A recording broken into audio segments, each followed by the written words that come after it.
You're live. Hey everybody, and thank you for joining us for the 85th week of the Free Assange Online Vigil series. My name is Andrew Smith. With me tonight are my two of the three co-hosts. We have Steve Poikinen and Misty Winston. We will be joined a little bit later, hopefully, by Alex Hills. But without further ado, today is day 3,720 of the illegal and arbitrary detention of Julian Assange. It's 675 days since the WikiLeaks founder was trafficked from the Ecuadorian embassy to Belmarsh prison after being sold to the US and the UK for a $4.2 billion loan from the International Monetary Fund to Ecuador. It's 41 days since Vanessa Baraitser's January 6 ruling denying Julian Assange bail after ruling no extradition and personally ordering his release on January 4th. It is 1,344 days of federal incarceration for whistleblower Reality Winner. And it is 337 days of freedom for Chelsea Manning. And it is 91 days in a halfway house for Jeremy Hammond, which, as always, is not freedom, but has to be better than a actual prison institution. But with that, how are you doing today, Steve? I'm hanging in there, man. Steve looks very fancy tonight, everybody. We had a good show earlier this afternoon and got to go into some wonderful, wholesome things like pre-crime. Did you guys know the FBI made their first pre-crime or first publicized pre-crime arrest? Yeah, they did indeed. Yeah, a month ago. It was January 15th that happened. Like right after they went live. Just Johnny on the spot with that pre-crime. So yeah, lovely. I almost feel like we should add that date to the count. And it's been 34 days since the first public pre-crime arrest in the United States. Right? I don't know. It's so creepy. And there were so few people talking about it. And this is something that we reported on at Slow News Day in 2019. And it was like me and Whitney, Ryan, and Burmis. Like that's it. I mean, people are still pretending like this isn't happening. Like this isn't, we're headed in a really dark spot. We're already in a dark spot, but Jesus Christ, is it going to get bad? And we even saw it basically beta tested in Australia this summer, as they were pre-crime arresting protesters for social media posts. And that's, if you know the flow of intelligence legislation, it starts in New Zealand, Australia, the UK, Canada, and then hits the US as they test essentially the public and how they have to roll it out to have them be cooperative. But speaking of New Zealand, how are you today, Alex? I'm good, thank you. Can you hear me okay? I'm on my phone at the moment, so hopefully that's all right with you. Yeah, that's fine. We can hear you just fine. Good to see you guys. Good to see you. What's your shirt? I want to see your shirt because it's it's probably okay. I'm actually wearing this. I haven't been wearing it for a while because I'm not really wanting to support any particular party, and it does say Socialist Equality Group at the bottom. And it's a Socialist Equality Party from Australia. I bought it from Australia to support WSWS, which is, I kind of wore it for the irony because obviously WSWS got banned on Facebook on the same day as me. And I know that there was a little bit of a fisticuffs with Jimmy Dore and SEP regarding censorship of Trump, which I know they didn't call for, but they certainly cheered about it. And was that SEP or was that did he just work for the WSWS? I think he was both. But SEP and WSWS are almost the same thing. They really kind of are, aren't they? Yeah, they really are. I mean, if you look at the owners of WSWS, it is in fact SEP. But the irony, I don't know if I can get this. I'll turn around and see if I can help you see this from the other side. Oh, okay, I can see. Yeah, on the bottom. Yeah. Yeah, but look at this.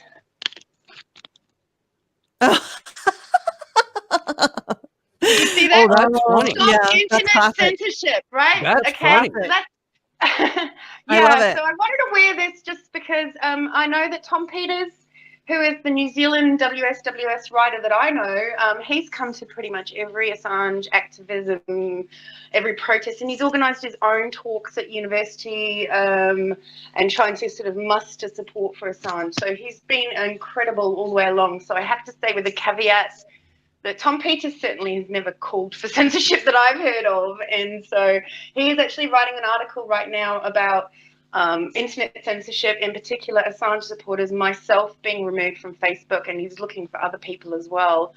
But also regarding my arrest, my warning, not arrest, two police came to my door because I had put stick chalk stains and sticky tape stains on their metal fence at the British Embassy.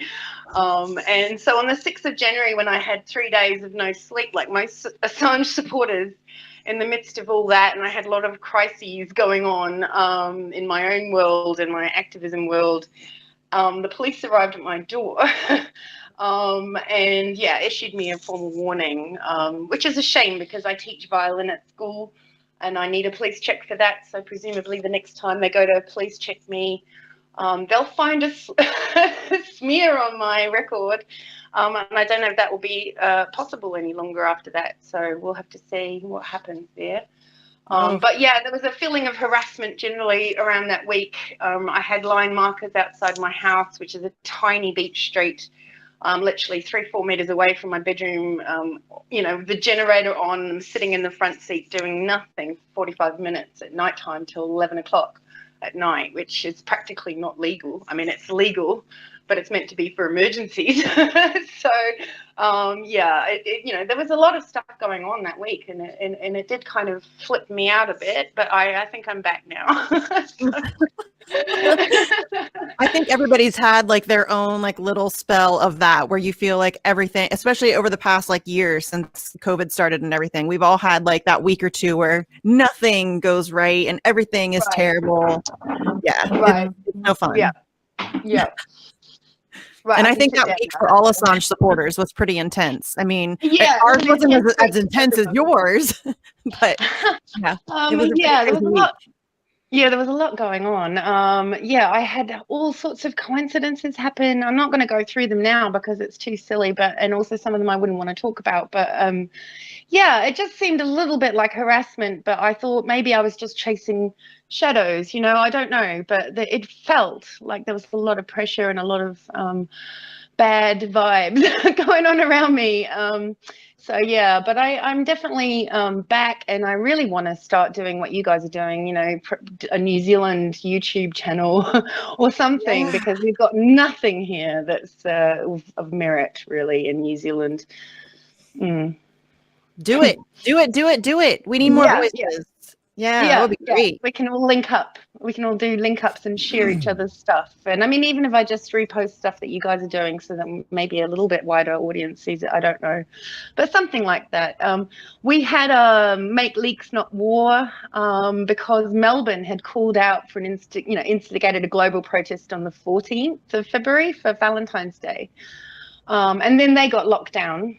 And in fact, New Zealand now is actually partially locked down. Kuala Lumpur is partially locked down. And so we had this online protest or free speech session. We really let it go on, and it's unlisted, but it's on Unity4J, and people can find links in Twitter. But we had the most frank conversation between a bunch of Assange supporters about the lockdown measures, about the masks, all sorts of things that are out of bounds for free speech at the moment. And one of the interesting things we found was that everyone talking there, we were all pretty resistant to hypnosis as people. And then we started to wonder, gosh, I wonder how widespread that particular feature is in people who support Assange. Because I certainly am feeling like, there seems to be such brainwashing, perhaps hypnotism going on in the mainstream media that is causing normal people to just ignore the torture of an innocent man. I'm finding it hard to believe there's not something more nefarious going on. And then this came up and we all went, no, I can't be hypnotized. I've tried it for not smoking and all sorts of stuff. And it's never worked for me. Yeah, I don't know what that is, but I just wondered, yeah, maybe we need a survey or something. Well, I've always wondered, like, what is it that makes somebody skeptical by nature? And then what, because there are some people who, still to this day believe everything that CNN or MSNBC or Fox News or, the government says. And it's amazing. It's like, really? Like, you're still really after, 9/11 and the Iraq War and all of these things that they've been caught like in public lying about, and people still just have this blind faith in them. And I've always wondered, what is that makes somebody we found out what happened on 9/11 because there was a commission and they issued a report and NIST wrote a couple of familiar. And Building 7 didn't appear on it. And it's just right there. Didn't appear on it. Yeah. And Nancy Pelosi. Right. And Jamal Bowman and Cori Bush and a number of other congressional Democrats are going to have a 9/11 style commission on the Capitol insurrection. Right. And I do get to the bottom of it. Do you think they're going to mention the cop that didn't in fact die from a fire extinguisher over the Probably head not. repeatedly? They're not going to talk about the cops at all. They're not going to talk about the fact that the cops just like let people waltz by and they were prepared. And Jamal Bowman like originally cited the horrific bludgeoning of Capitol Hill police officer, whatever, Sicknick, as the reason that he wanted to have this commission.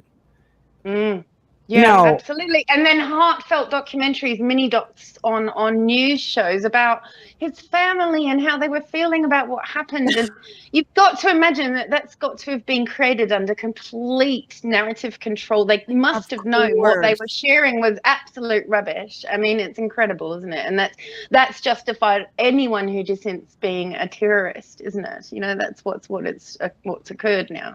Well, yeah, and they trauma. I mean, the family is going to have drama because of the way that the media reported this. And I guess if we had some more journalists looking at the local news, they would have uncovered that fact that it was just a stroke. They would have uncovered that because it was in the news and it had been checked properly. I think what's shocking is how many things fed off that New York Times piece. All of them. And I don't see those being retracted. Do we? Yet? I doubt it.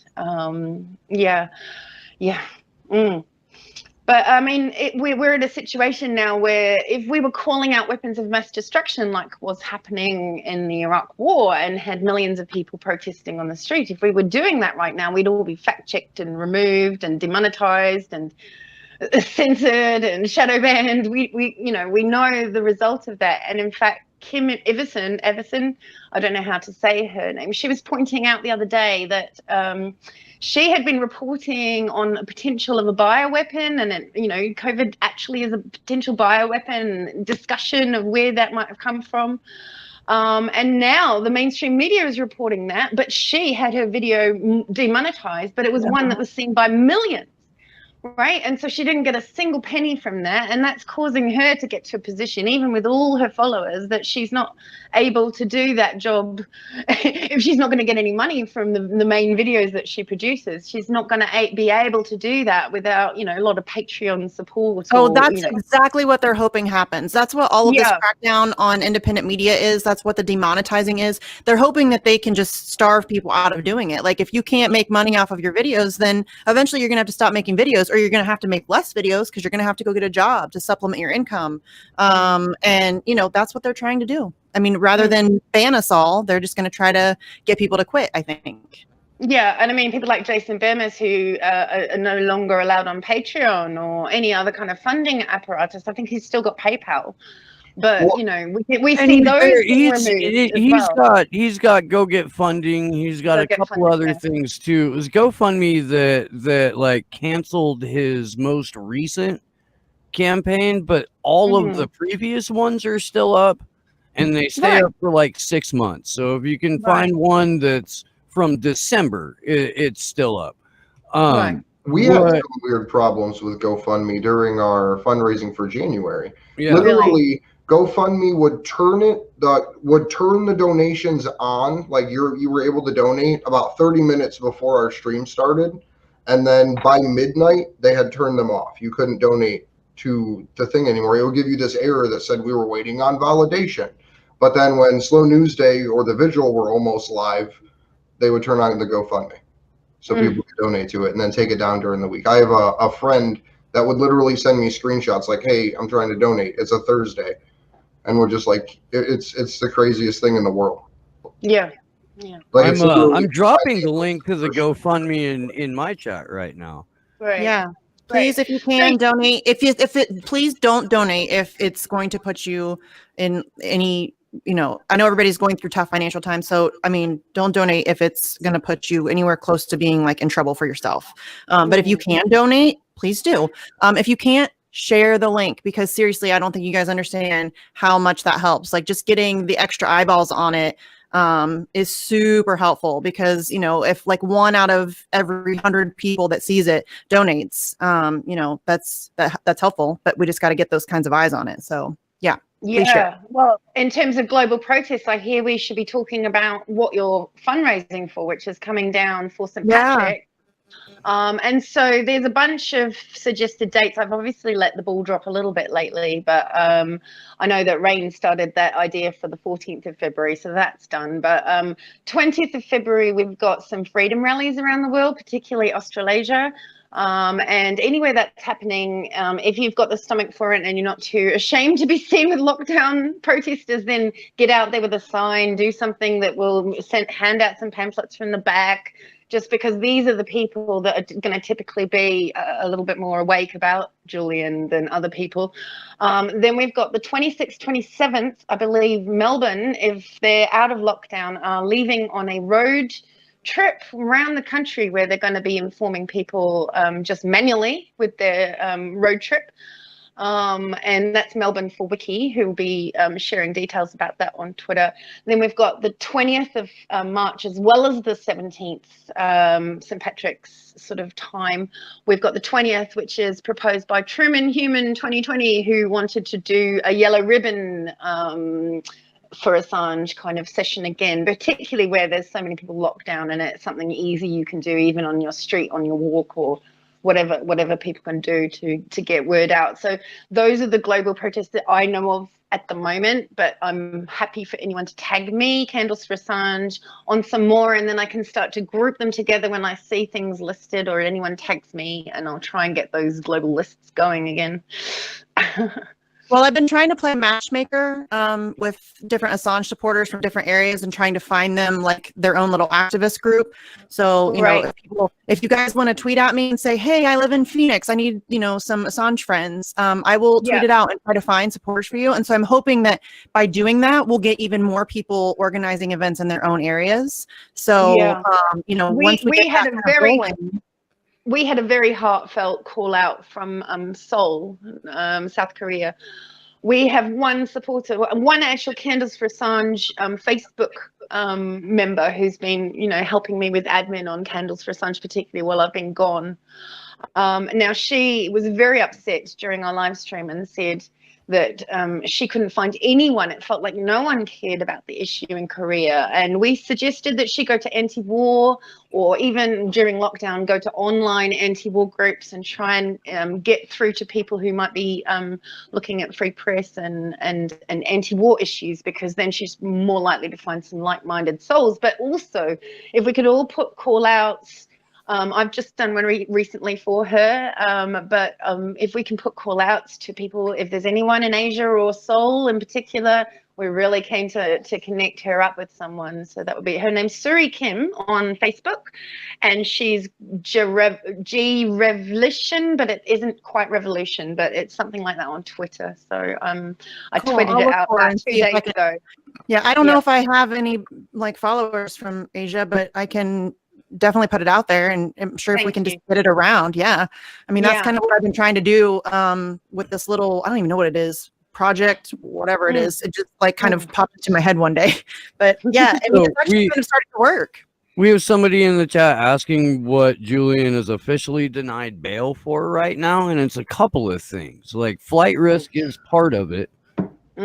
He's got too many Rob. supporters around the world that are too sympathetic to him, apparently, and Well, also there were a couple of asylum countries. offers. There were a couple of countries that jumped the gun a little bit and Yes. offered asylum before the bail hearing. Well, are you And talking they about were New Zealand and specifically- Mexico? Yeah, and that was specifically cited by Bereitzer in Yeah. her ruling denying bail, was that because AMLO had offered asylum and because there were talks with other countries doing the same, that had Yeah, well, a that. very weird thing happened, and in New Zealand, there was suddenly an open letter from the Australian and New Zealand maybe lawyers on the team. I'm going to say maybe, but and it was an open letter from John Shipton asking New Zealand for asylum on possibly the worst day to do that. And I know that Christine was very upset by it. So yeah, that was disappointing to see. And in fact, people were encouraging me to write press releases about it, and I just didn't want to. To be honest, I pulled right back because that made me feel very uncomfortable, not least because New Zealand's a Five Eye country and we're not in a position. I mean, maybe it will change one day. Maybe we could stand up for truth like maybe New Zealand used to, but right now we have not got a safe government for Julian or anyone like him. Yeah, no, that was a little bit of a head scratcher because New Zealand's a Five Eyes country. It doesn't, I didn't see, but I'm not on the legal team, but I didn't see the wisdom in being like, yeah, we'll put him from one Five Eyes country to another while he's still up for extradition by another Five Eyes country. Right, on the day before the bail hearing, which is what exactly they were looking at, was flight risk. It did seem a bit off. And I know that Christine has said, from her Twitter account anyway, that neither the Australian or the New Zealand lawyer are on the team. So that was news to me, for certainly. Anyway. Yes, Ben, New Zealand is a den for the rich to bail to. Yes. Where they're making and their even talk doomsday that the bunkers. judges are from here, which really horrified me. I hope that's not true. What's that? Even some talk online that the judges were either in hideout in New Zealand, well, like that Arbuthnot came from New Zealand, and that there was Lord Arbuthnot is on hiding here, and that Vanessa Bareitzer is from here. I don't know whether that gets more noise or look, what. man, we've been told for years and years and years that all these people are in hiding and shit like that, and I would take anything like that with all of the grains of salt. That doesn't mean that there aren't, like, there legit are billionaire sociopaths that have bought vast tracts of land in New Zealand. There's doomsday bunkers that have been built there and shit, like the plans for them have leaked and shit. I mean, that's a little bit different than these specific individuals connected to this case are hiding. Man, there's just been too much silly shit. Yeah. Especially coming out of like the Q quadrant of the internet. And all of that is just designed to pacify and deactivate and get people to disengage from the Berets are all in hiding. It's okay. I don't have to worry about it. What can I get mad about now? Fauci got $1 million prize from Israel. Let's get mad about that. Get mad about that, but don't notice that Tony Blair is pushing vaccine passports. But get mad about Fauci. No. Tony Blair. Fucking Blair should be in prison. It's disgusting that he is even spoken to. It makes me sick. Well, can I just tell you that Jacinda Ardern, the person that everyone gushes over here and thinks is just fabulous, she actually worked for Tony Blair during the Iraq War, when he was being a Trojan horse, New Labour, and taking over the left with his neocon ways. She was working for him. She then donated to the Clinton Foundation. Where, we have no illusions in the Assange supporting world in New Zealand about what Jacinda's all about. But yeah, Tony Blair is certainly a war criminal. And one of the laws she brought back from him was that you can go to a mental asylum for your political opinion, right? And I have heard that occur in New Zealand, I can say. I've heard it occur elsewhere, and I know that it was brought in Britain, and I think that it's a thing here too, as far as I understand. Yeah. So that doesn't surprise me at all. That's where we're headed. I mean, the UK just passed law, not even just passed, like a while ago, passed laws that said basically every department, the military, all police officers, and the intelligence community have the right to break the law at whim, as long as they can say it was in the financial or political or national security or insert whatever reason benefit of her crown. Yeah, that spy cops bill shows up in one of the articles that we're going to get into a little bit later. But it really, it's a license to kill, rape, and torture. Yeah. And to do mass human experimentation, like as crazy as that sounds, right? There's a prison basically in London, a old military base converted into a prison that's just housing people 32 a room in the middle of this situation that we're in. Regardless of what you think it is, and regardless of what you think is happening, they're housing people in an old military bunker, 32 a room, with the right to break the law for the financial benefit for the country. That's literally like a pod to do mass human experimentation on whatever you want at this point, because no one has even the ability to see what the fuck's going on in there. And then they're arresting the journalists and activists that are actually covering it. Is this all under emergency law provision? Because one of the things that came up in our Make Leaks Not War talk from my cousin actually was that British police are subject to common law, and as soon as you point out that they are not conforming to common law, then they actually don't have a leg to stand on with these crazy new laws that they're bringing in. Now, I don't know anything about the law, but I think if you ever get a legal person, it would be worth trying to investigate this issue a little bit further, I think, The thing that I've noticed about stuff like that is that even when you're of the right social class for that kind of law to apply to you, it is very, very situationally applied. So whether or not a regular human being is actually protected by it. And if we were going, like, I know that there are hundreds of thousands of police officers here in the United States that would just love for somebody to be like, hey, technically you're not, ow. Yeah. I'm not sure. I'm not sure, what it's like specifically in the UK, but just from what we've seen doing the vigils in the, last just under 2 years now, UK cops have been increasingly violent. French cops have been increasingly violent. Cops in general have become increasingly violent. Like overall, the number of police brutality incidents on a long enough timeline have gone down. But when we're talking about like people gathering to demonstrate, those acts of violence have maintained a level of brutal consistency that you really only find when you give a man with small dick energy a club. Yeah. Well, I mean, they're running protesters over with cars now, and they're attacking journalists where, they kind of shied away from doing that before. And I mean, look what they did in Standing Rock. Christ, it was freezing cold and they were spraying them with water cannons. Peaceful protesters who just want clean water. They're spraying them with water cannons and like sub-zero temperatures. That's fucking sick. Like that's sick. That's something that happens in the United States of America.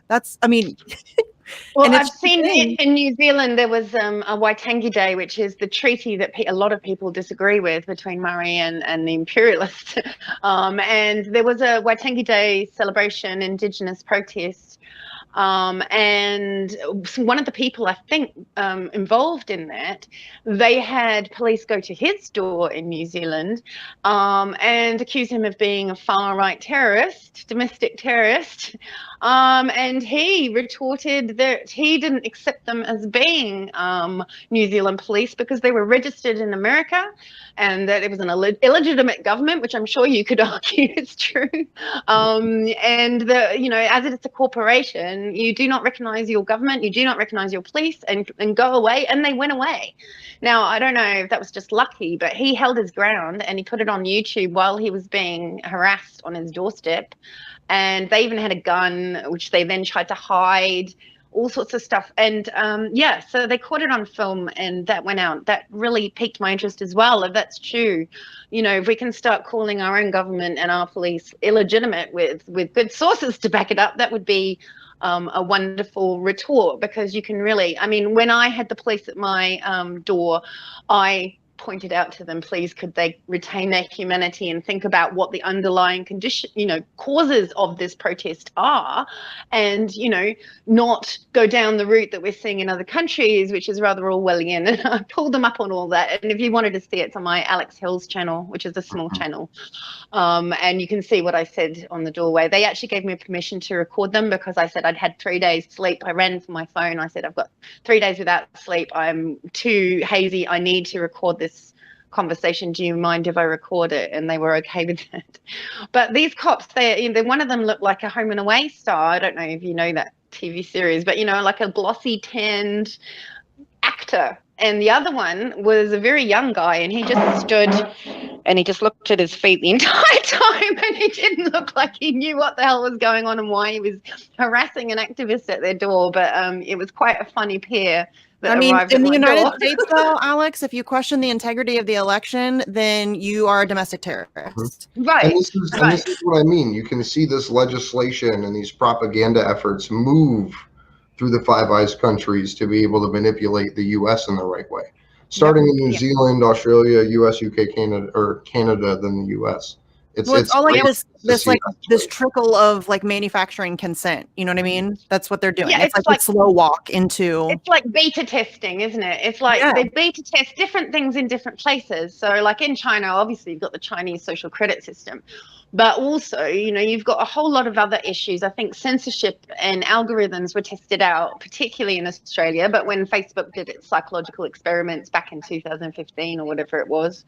And, I feel like there are other countries that are having attacks on, I've heard a lot about farmers being attacked, not just India, but all over the world, farmers being attacked, people being basically made to feel like criminals for selling food from their own home and trying to grow their own food. And I can only feel that this is a Monsanto play. This is a Monsanto play to basically shut down our food supplies, because, they don't want us self-sufficient. And that's the greenest thing I can think of. In terms of what we can do in the planet, like is produce your own food, produce your own energy as much as possible. You have low energy insulated houses and not came through your heating, things like that. And we're not in a position where we can do that. It's looking more and more like it's farmers are the highest rates of suicide in the world. We're out of all the professions in New Zealand, the suicide rate in farmers has gone right up as they're expected to compete on a global level. So many rules and regulations coming down that their job is not practical for a normal kind of family farming unit. Maybe if you're a big corporation, if you're doing masses of dairy. And we had a crisis here during the Iraq War, which was called blood for milk or something like that. Our milk producers that sell off to China and other places, their exports were all threatened if New Zealand did not do their part in the Iraq War. There's real issues there, I think. Hang on, just back up a moment. Please repeat that. So, Dairy farmer were leveraged by whom? By the New Zealand government? by a corporate. So I'm going to have to remember, beginning with F. Fontana. Yeah, anyway, they do baby milk formula and they export milk products overseas. And it was called Blood And the for Milk. Or corporation something like that. threatened the farmers to Well, I think they threatened New Zealand government. New Zealand. Okay, New Zealand government that the trade of all that milk would be threatened if they did not come and support as one of the allies for the Iraq War. Now, I mean, someone's going to have to fact check that because I'm just relaying what I was told, and I'm particularly bad at fact checking my information. But I've got a good intuition, and these people, this was what I understand was quite a crisis around the Iraq War. It makes sense because George W. Bush called that the coalition of the willing. So you would think that no small amount of coercion was involved in order to get that to happen. I mean, it completes the sort of upside down cartoonish fucking shit extravaganza that we have been subjected to really for the last almost 21 years. I mean, I would be surprised if they didn't pull some shit like that. You know what I mean? Like these are disgusting psychopathic shitheels. Like they, I mean, we've got the Confessions of an Economic Hitman, which is how old now? It's not like the idea of economic coercion and economic violence. It isn't one of the hallmark bargaining chips going back to as soon as we figured out we could create currency. Yeah.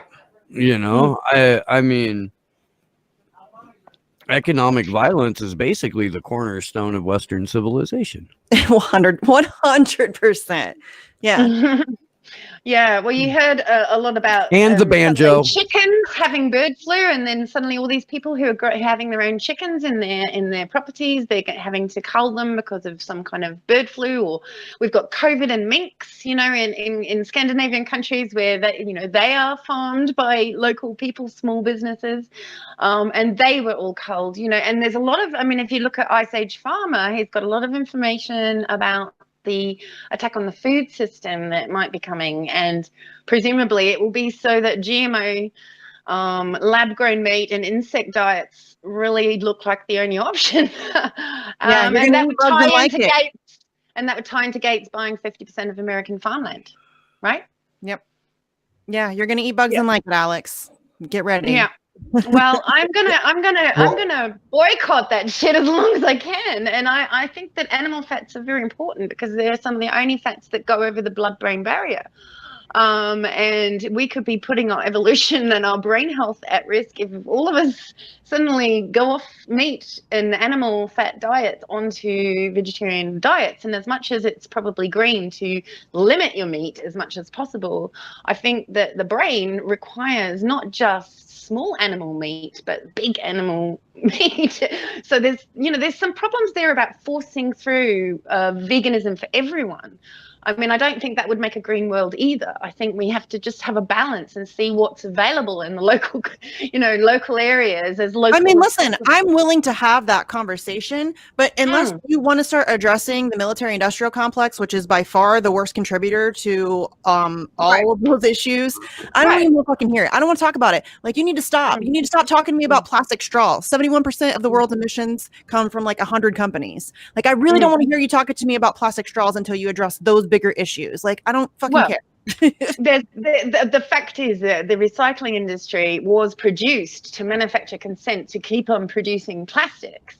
And had we not had the plastic industry, DuPont and the like, saving their own butts by suddenly investing in recycling, I don't think that they would have been able to manufacture consent for producing plastics other than what is absolutely necessary. And there are some necessary things for plastics. We'll all agree there may be some things we still need to do in plastic. But in general terms, we could have well replaced our stocks by now and of plastic around the world. But why aren't we? Because right in my local recycling centre, I asked them specifically if they were funded by the plastics industry, and they referred me to the council. They weren't even willing to answer the question on a school trip in front of parents and kids, and I was very surprised. Like, they must know where their funding comes from. So that made me look into it further, and then I saw Lee Kemp's piece on recycling and how it had been co-opted basically to manufacture consent. So this is what it's all about. It's manufacturing consent and putting the guilt on the little people. I mean, and as someone do. This is what they all, I mean, we have like evidence from like way back in the day about how they knew that, you know, fossil fuels were like a dead end situation, or I mean, this is what they always do. This is what capital does. Yeah. And I mean, in terms of my topic, which is I used to lecture in sustainable architecture at university, I'm pretty horrified now by what I was teaching, Agenda 21, Agenda 2030, what I was teaching to those kids, because it was putting an awful lot of guilt on them.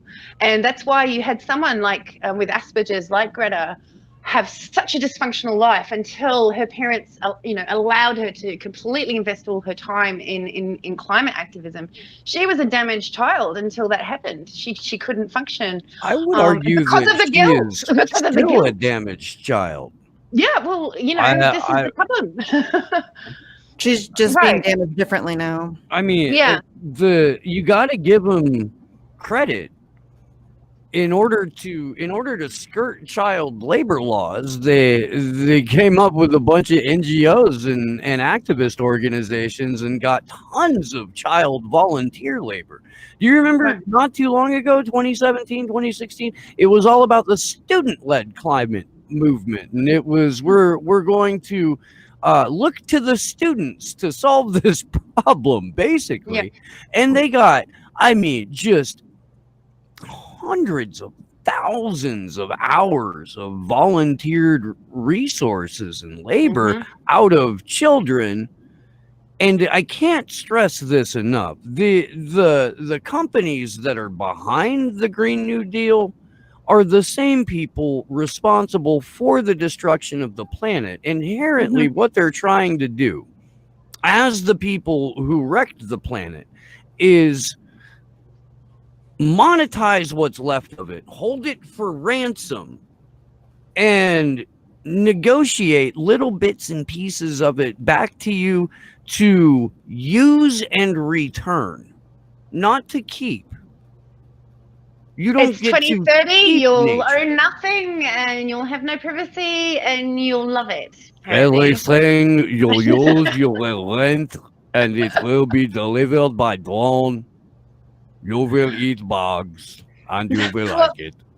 I mean, the sort of stuff that I taught, I mean, for instance, Heinrich brings the nipple clamps. Since the 90s, there's been a lot of information out there about how to build a building that doesn't consume any energy because you produce more than you actually took by putting the products in. Now, that's been around for a long time, as has community heat and power, boreholes, ground source heat pumps. These things have been around for so long. They've sat on their laurels and they haven't done anything about it. Meanwhile, we were encouraged at university to teach everyone about smart cities, surveillance grids, mass metering of all resources, water metering, you know, like just really moving everyone to the city, electric cars, let's do this. And so, you know, it all looks really great from a green perspective when you're an academic in blinkered world. But when you step out of it as a political activist, as I have, and looked at the wider picture, it can't be more horrific than it is. It's a future of Amazon, Gates, and Monsanto controlling all of human needs and completely centralized, which is the opposite of what the people want.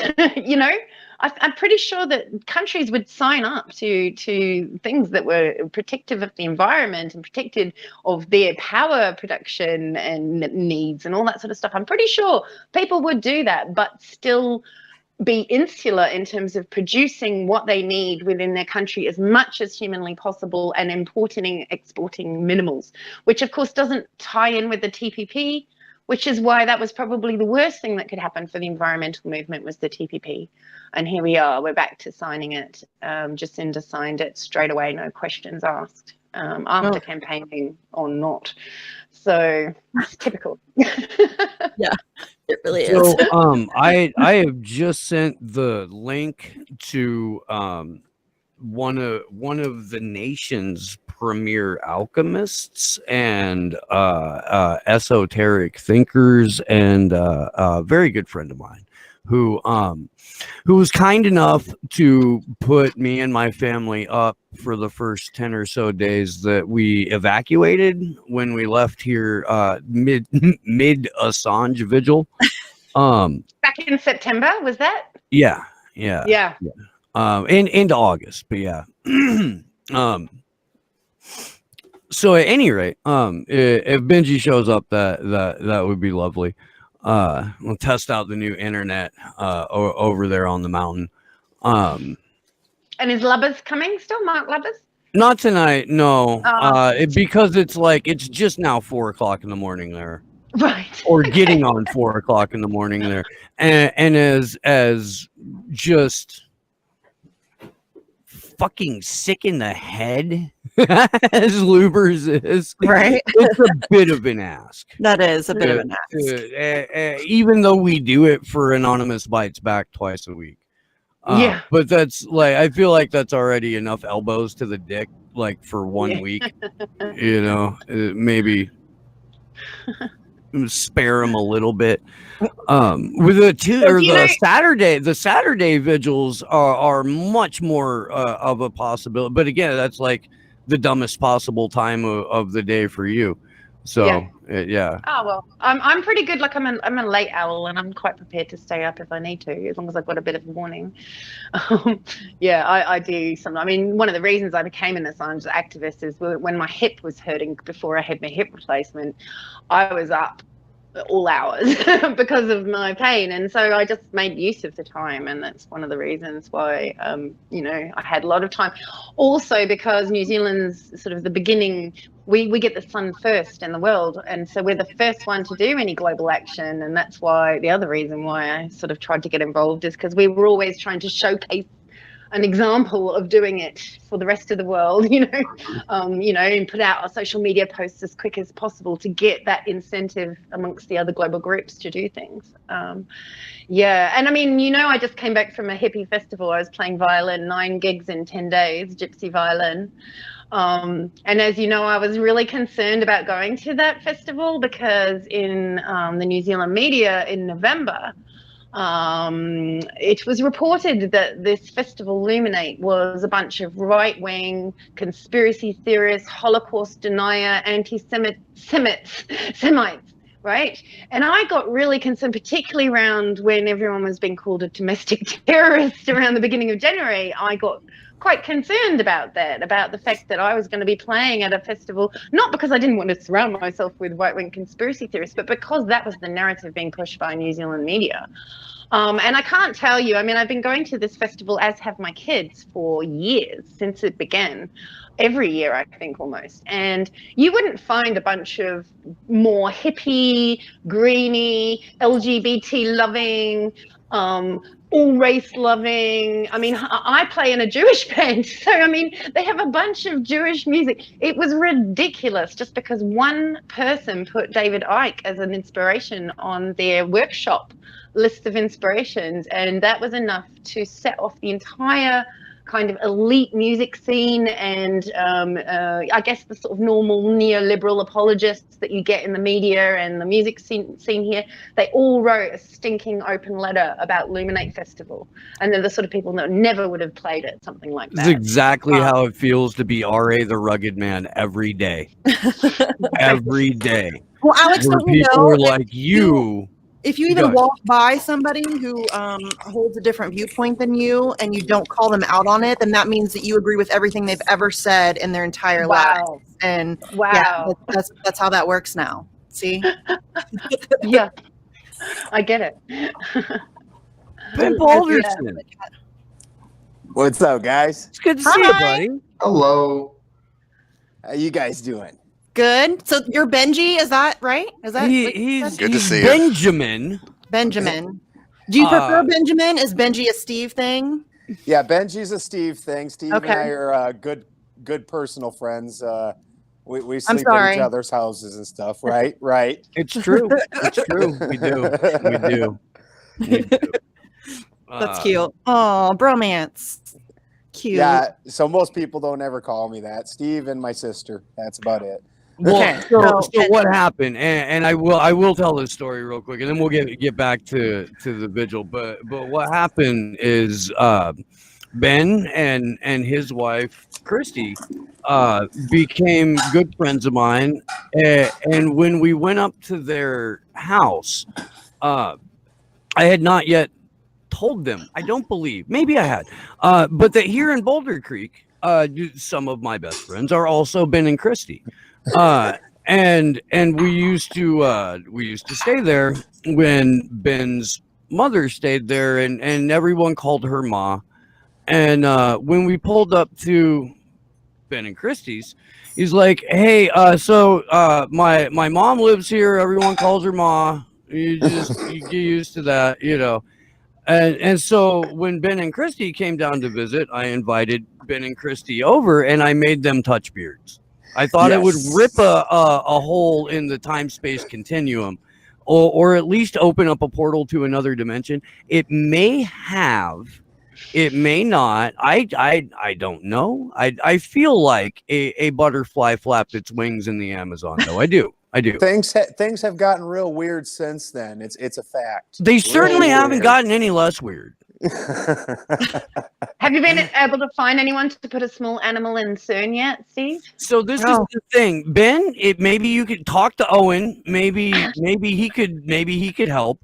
My theory, I think, as most of you know, is that in 2016, like weasel marmot got stuck in the Large Hadron Collider, forced a hard reset. I believe that hurled us into the stupidest of all possible timelines, and that there is a chance if we put a smarter animal in the Large Hadron Collider, it would then force a hard reset and hurl us into a hopefully less stupid timeline.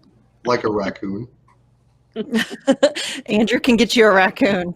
Yeah, I know. I was actually like, there's a couple of genuinely nice human beings that I think I could talk into sacrificing themselves, but it would need a bit of a run up. Owen's definitely got a lot of people that work for him. Yeah. Yeah. I mean, like, what we're trying to make sure that it's somebody that will, like, you know, put us into a better timeline. So they can't be like a rancid little piece of shit or anything. Well, does it have to be a rodent? Could we get like no? I was thinking like an elephant. An elephant seems like that's a smart, intelligent, loving, and very caring. Yeah, pigs are good. Dolphins, yeah. Dolphins are pretty fucked up. They're rapey. I feel like you would have to ask a dolphin for consent. They are a little rapey. They are.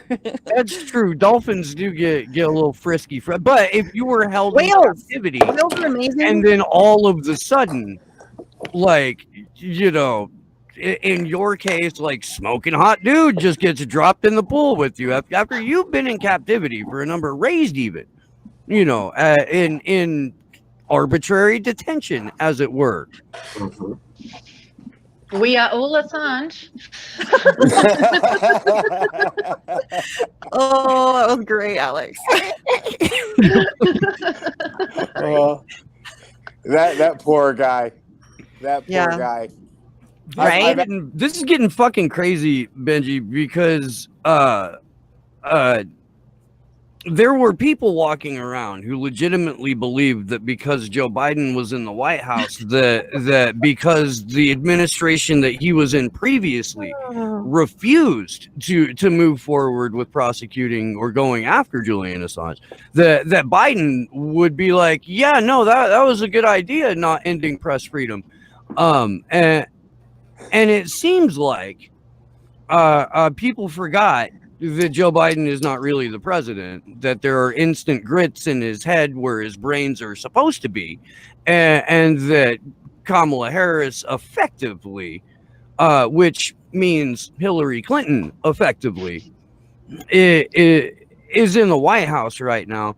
And even Kamala Harris isn't making decisions. There are people making decisions for her. She's just the face. Like they're Well, we it's all still know that. Obama's third term, isn't it? Yeah. Obama's third which was term. really George W. Bush's, it's a continuation of really since Reagan. I mean, it's just this neoliberal imperialist bullshit, and they're just the face, and it's the continuation of the exact same policies pushed by the exact same people. There's this shadow government back there pushing all the buttons and pulling all the levers, and the president. And I mean, Biden with the Patriot Act. I mean, it does make him pretty culpable in the WikiLeaks files, doesn't it? Yeah.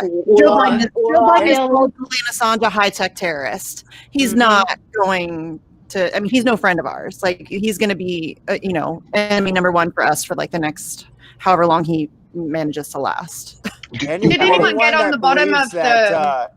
Anyone that believes Biden is truly in charge, you just need to introduce them to his hairy legs and his little hairy leg story, and that guy is not mentally fucking there. The thing. And you guys were just talking about No Dapple, and everybody seems to think No Dapple was like, it's like these people can somehow like transition events into other time periods.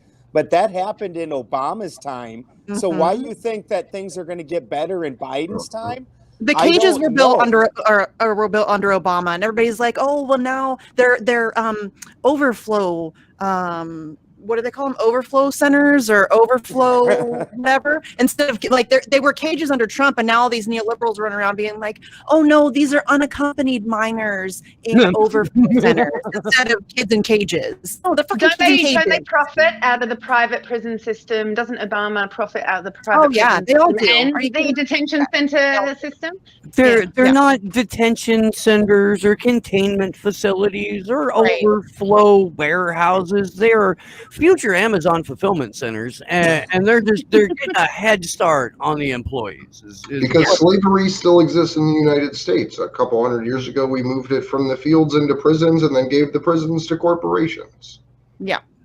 And look, I've made this point for years. If you close down every single private prison in the United States, you would still have 96% of all prisons operational. Yeah. So, I mean, they threw some glitter at you, though. Like, look, I'm going to cancel, or I'm going to, forbid these contracts with these private prisons or whatever. That ain't shit, y'all. Like, not renew. We're gonna put a hold on renewing contracts for 90 days for just these specific facilities, and no other ones. I've actually done time in prison over actually a quarter pound of marijuana. I got 4 years in prison over that in South Dakota, and it's a state prison. And they don't tell you that in state prison, we were doing things like they made us work, and we had to build houses. Those manufactured houses that they see that are in the poor neighborhoods, and they donate to the reservations. Those are all made by inmates, and you get $0.25 an hour to go out there and do that. And that's just straight slave labor. Well, and in California, they make you go fight deadly fires, like wildfires, for $1 a day. They do in South Dakota. They do in South Dakota also. We have, because the Black Hills, we also have firefighters, and it's $0.25 an hour in South Dakota. And you can't even be a firefighter after you get out. Like you can't like use that training to go get a job. So I want to put this into context, because we literally just said the black burning hills of South Dakota, the fires are fought by slaves. Like just picture that in the context of the world that we live in, and it's just fucking crazy. That one, there's allowed to be these black hills that are literally just barren oil land, right? And two, that they make slaves fight fires on them. Like, they're not slaves, Andrew. They're prisoners, and they've changed the narrative around it, and so it's okay. It's fine. It's all narrative. That's literally my next activist battle. Like, once we secure press freedom, I'm going after prison slavery. You know that's not like a thing that's going to happen, right? Securing. I mean, I believe in us. But it's going to be like we're going to have to be vigilant about like continuing to defend it, because they will always come for that. Always. Absolutely. Always.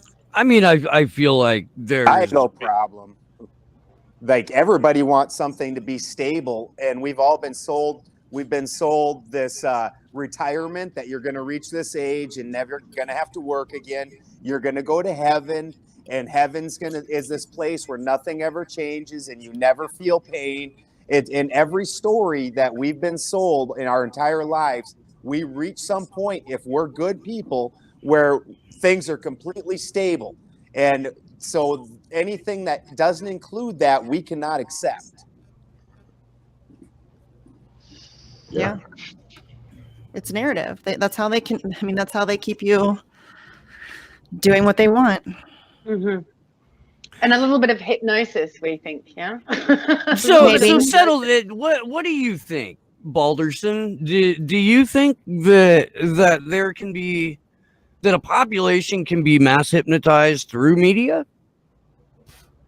Or is it less actual hypnosis and more a lifetime of cultural and political programming?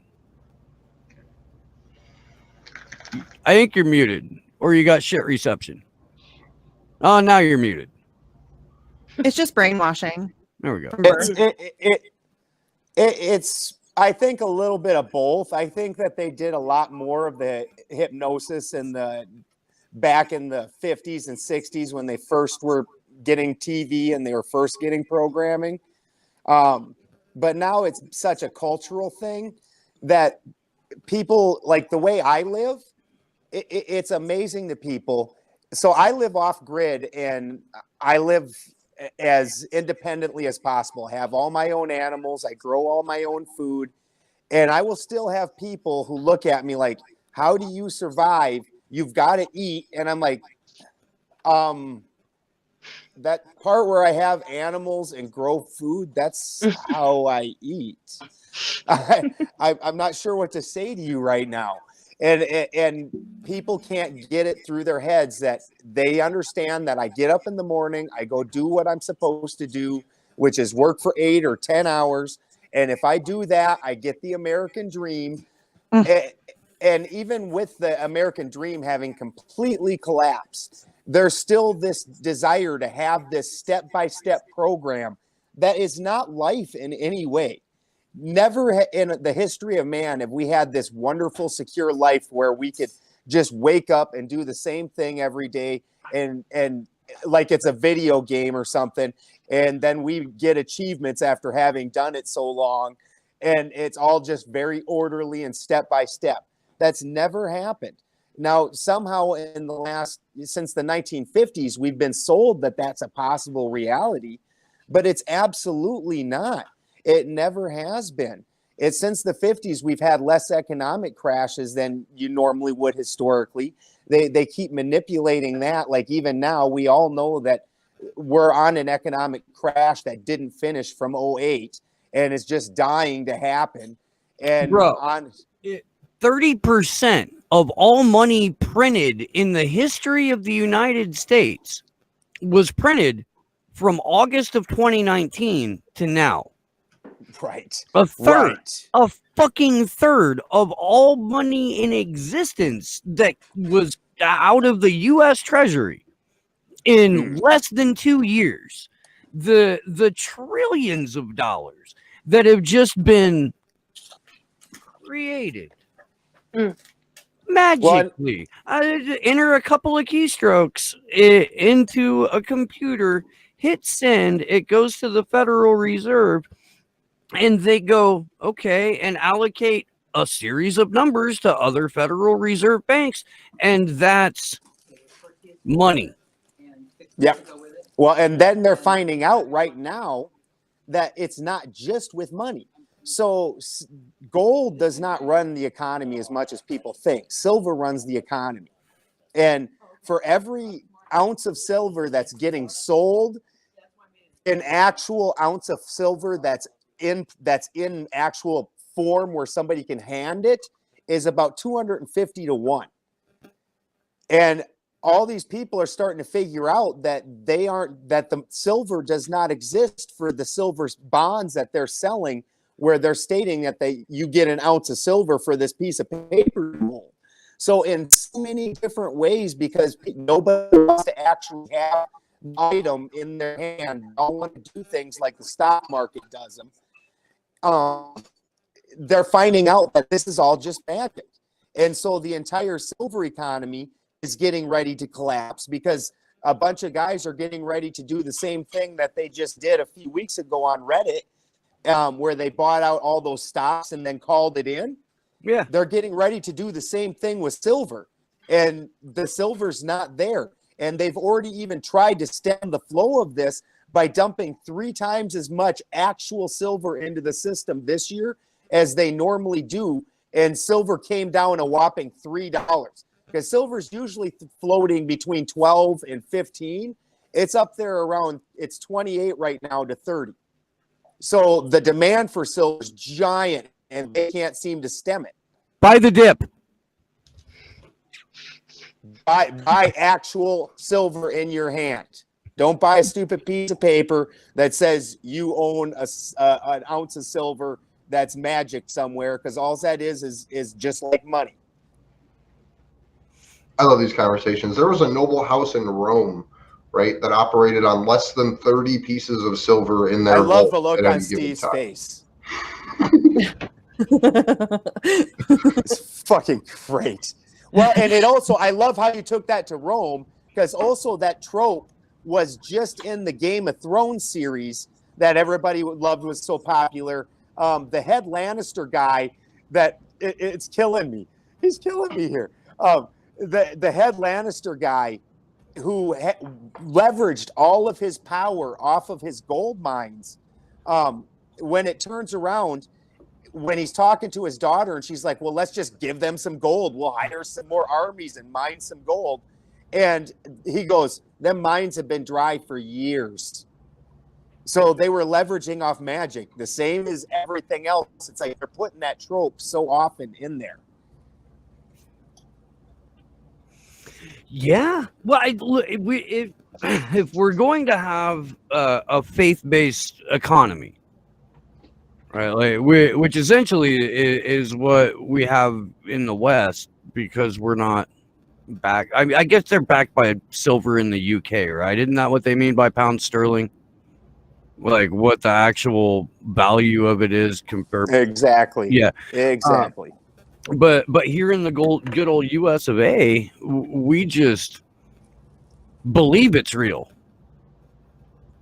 And as long as we believe, and as long as we can convince the rest of the world to believe that the US dollar is worth being world currency, we'll keep it. We're probably going to have that supremacy challenged by the Chinese in the next several years, unless they can do what they were trying to do or talking about doing at the World Economic Forum a couple of weeks back, which is establish a digital basically like one world stable coin. Mm-hmm.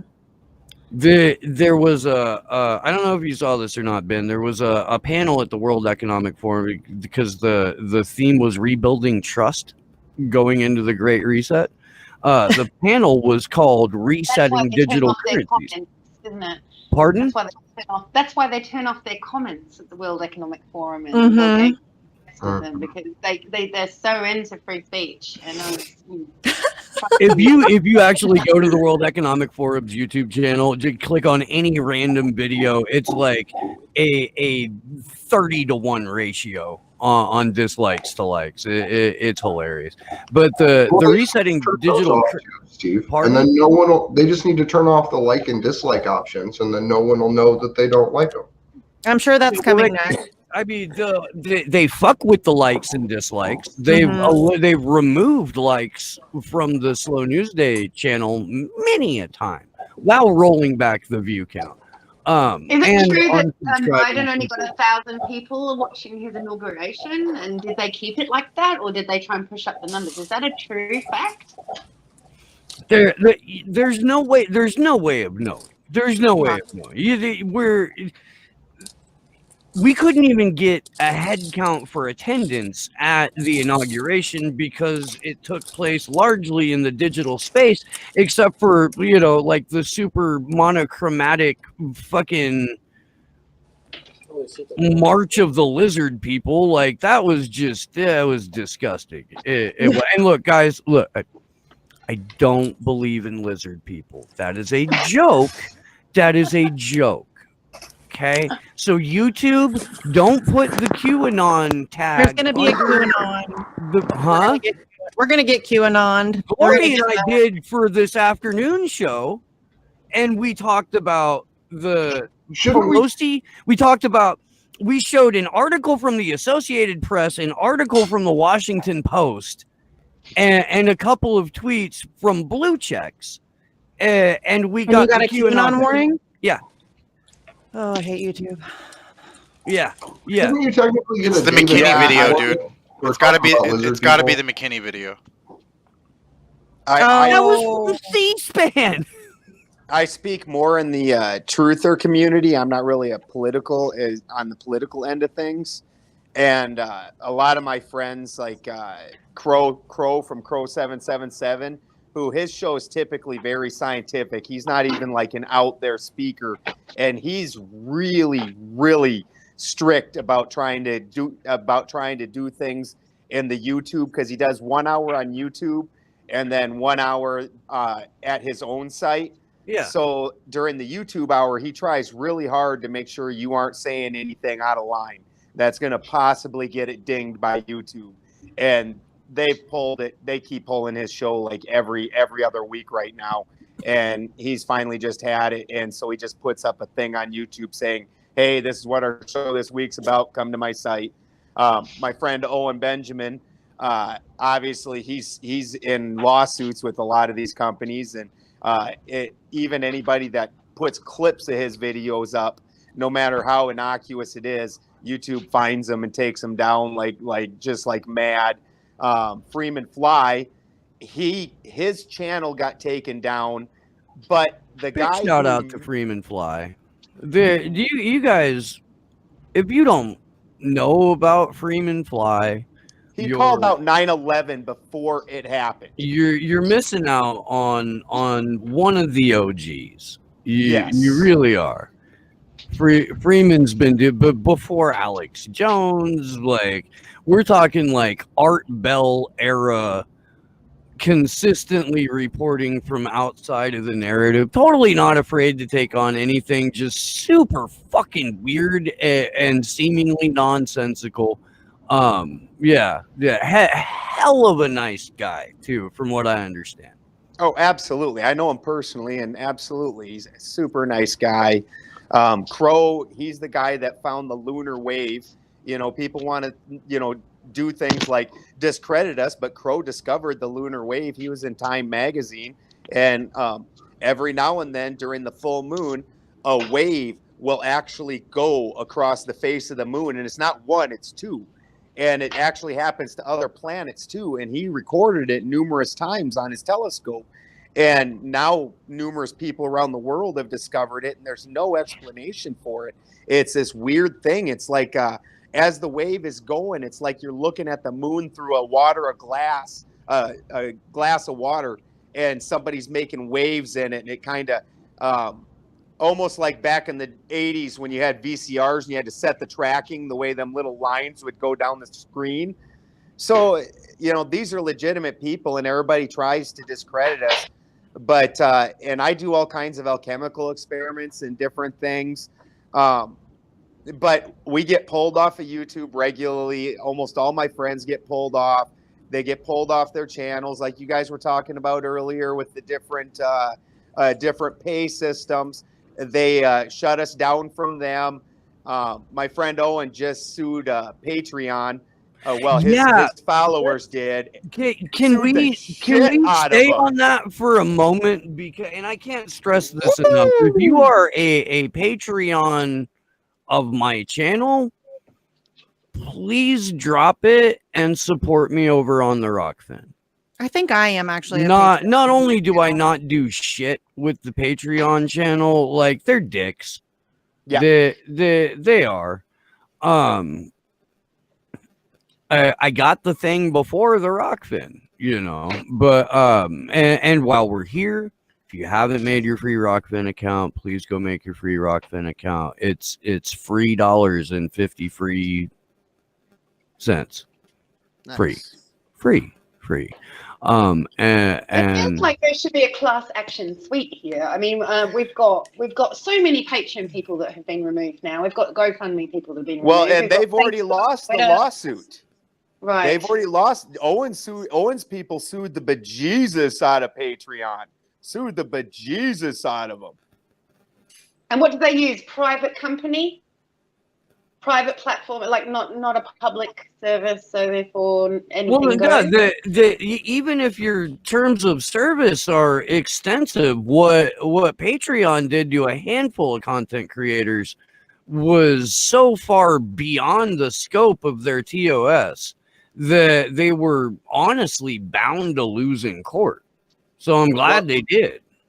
Well, and what they lost in court over was these Patreons had paid money to receive this content, and for no reason that there was no content that should have gotten him pulled. So they're saying, so the Patreon customers are saying, listen, you took from us something we paid for without any reason, and that's against the law. And they went to California where it needed to be done, and they sued the hell out of Patreon. Yeah, it's breach of contract. Yep. Essentially is what it amounts to. If you can carry it over into the physical space, it's 100% breach of contract. So I would imagine that's the route that they went, or that they won. So, you know, congratulations. We need one for Facebook. Hey, look, we need one for Twitter. We need one for everywhere.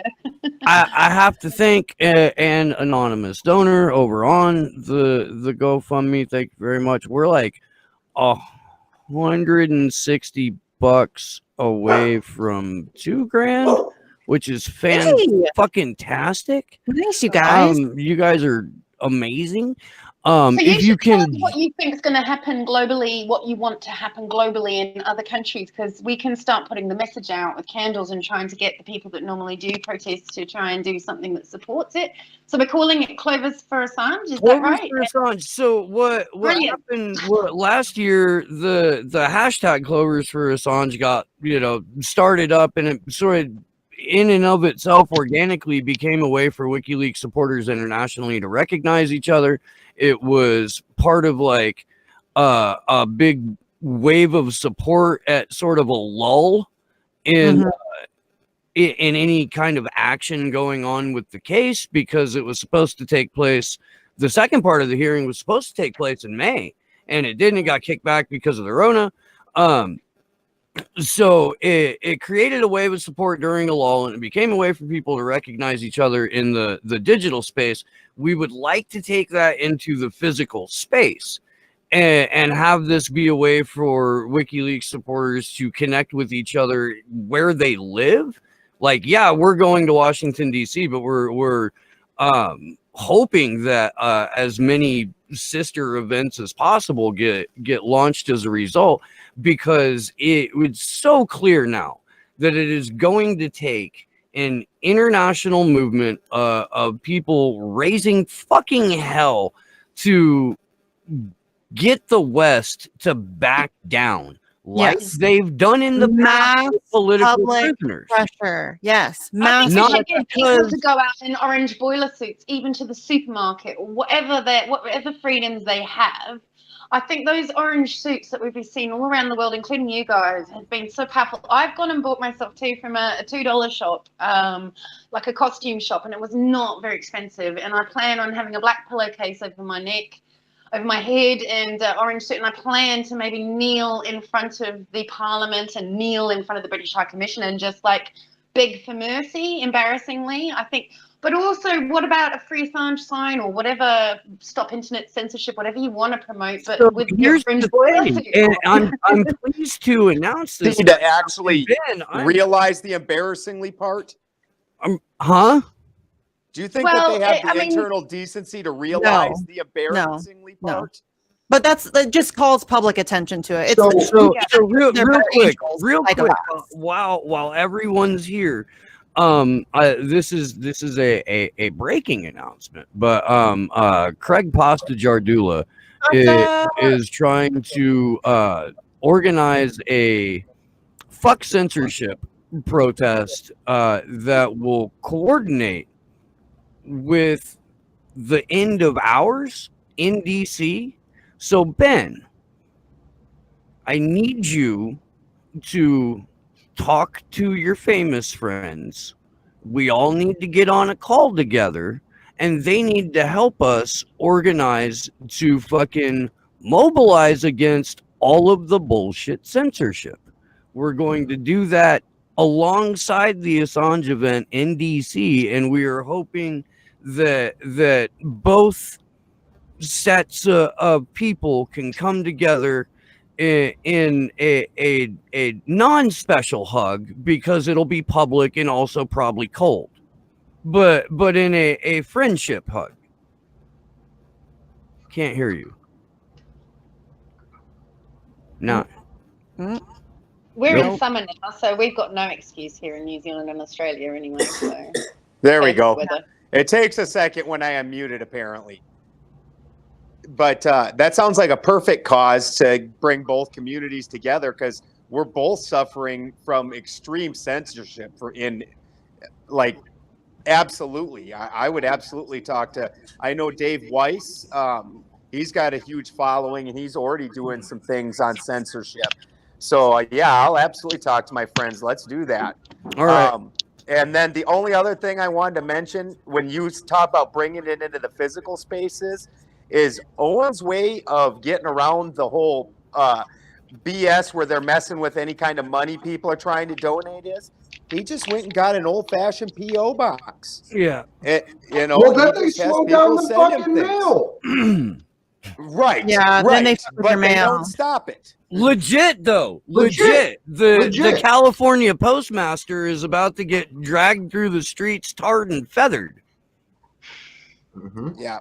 Yeah. I got my it's bad. Christmas card at the end of January. I got a Christmas parcel the end of January, early February, and my police warning for graffiti at the British High Commission, although it was dated the 19th of January, I only got it like a few days ago. So, and I only have a month to respond, which is tomorrow. So they really are trying hard. So they fucked over the New Zealand post office at the same time they fucked over the U.S. post office? Sorry, what was that? They screwed over your postal service at the same time that ours got messed up too? Like Well, even greater? I don't know, over Christmas and January, yeah. I had It's been nothing going on from for longer them. than that, but Well, the like big move to defund it started like end of November.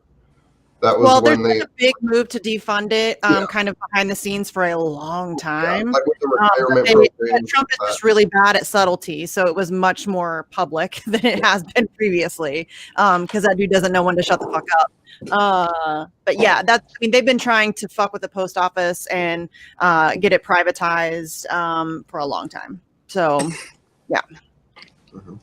And they're just going to continue that. Like, I've been pretty lucky in Ohio. I don't know, Andrew, if you've had any problems, but I haven't had a lot of issues with my mail. I mean, over Christmas, things were a little shaky, but that also was a little bit to do with, they claim the whole COVID thing and, which, whatever. But yeah, I mean. Yeah, my family No, our posted in mail November. is- I got it at the end of January. I don't accept that. And then also, I've had parcels go and they've been unexpectedly taxed. So my family haven't picked them up at the other end because they just refused to pay the tax, not knowing who it was from. And then it never got there. I got it like 3 months later back, all the presents that I'd sent my family, things like that. That happens regularly. And I would say, in answer to your thing about whether it's US system or New Zealand, I would say that as we're a vassal state, that's the reason I focus so much on American politics, is because really, I mean, America and Britain are controlling us entirely, and Jacinda is really nothing here. Well, by the time it reaches the U.S., it's almost too late. Like, we have to stop it in New Zealand and then find a way to keep it out of Australia and the U.K. and Canada and then the U.S. I feel like they changed venue for beta testing this Yeah. shit. It's not, like 100% agree. Here, I don't know, when you have sometimes more it's the stupid UK. people, like literal This thing with animals. Tony Blair and the vaccine. Yeah, I think it just depends on the issue and what they're trying to push, and then they figure out which populace it will work best Which on. At that time. populace- Right, it's demographic got- testing, exactly. It's got to be Where will they get either the which least reach? populace is the most likely to push back or which populace is the most compliant, Mhm. depending on how you want to do the narrative. Right. Because it's always going to be the whatever you can weaponize to shame or fear your population. So where we keep hearing that it's like COVID free in Australia or it was COVID free in New Zealand, and why can't you selfish fucks just do what the people who goddamn well did what they were told did? Why can't you do that? Your fucking need to not give yourself bacterial pneumonia is getting in the way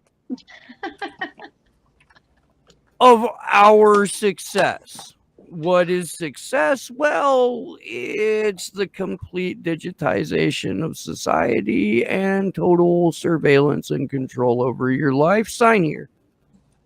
Okay. Also, with the whole putting the mask over your face, it cracks me up because we just went through this entire period where the climate change thing was the hot button. And the thing that they brought up the most was carbon. And so now your literal exhaust, your CO2 that you're supposed to be expelling away from you, is getting trapped all up on your face. And you're literally breathing these giant carbon loads. And carbon is supposed to, it takes 2 oxygen particles to take 1 carbon particle and get it out of your system and get it away from you. And that's how your body frees up energy and does all kinds of things, is through the exchange of getting carbon in and out.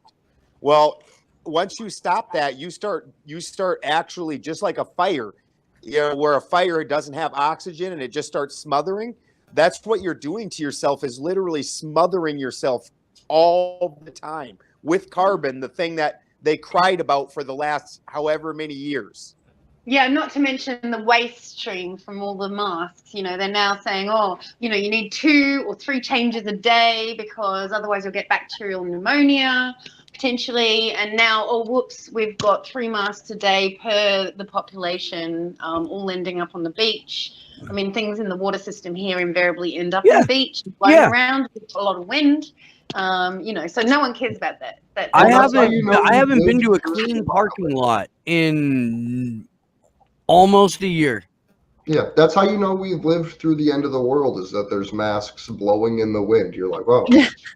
They're like tumbleweeds. Yeah, literally. That's what it is now. Like, you have bottles, needles, and masks all over the ground. That is going to be a dystopian movie. That is perfect. Have you ever seen Wrist Cutters? I don't A think love so. story? No. Okay, it is a fantastic film. But there's a scene in it where so it's about purgatory, essentially, but a specific kind of purgatory, and obviously by the name of the flick. At any rate,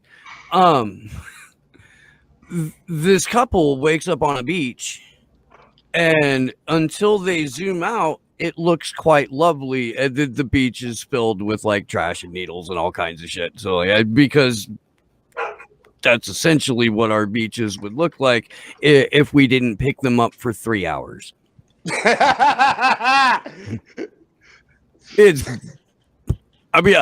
Speaking for Santa Cruz, but it's crazy, man. It is. But no, the whole West Coast, dude, every parking lot in Garberville, you're just like, I got brass knuckles in my pocket all the time, and I feel justified doing that. It's scary in there. There are people who I've seen people get maced over masks and shit like that by like random people. Random lady in freaking Winco. Yeah, breaking the Winco is mace out on you. great. Winco is great.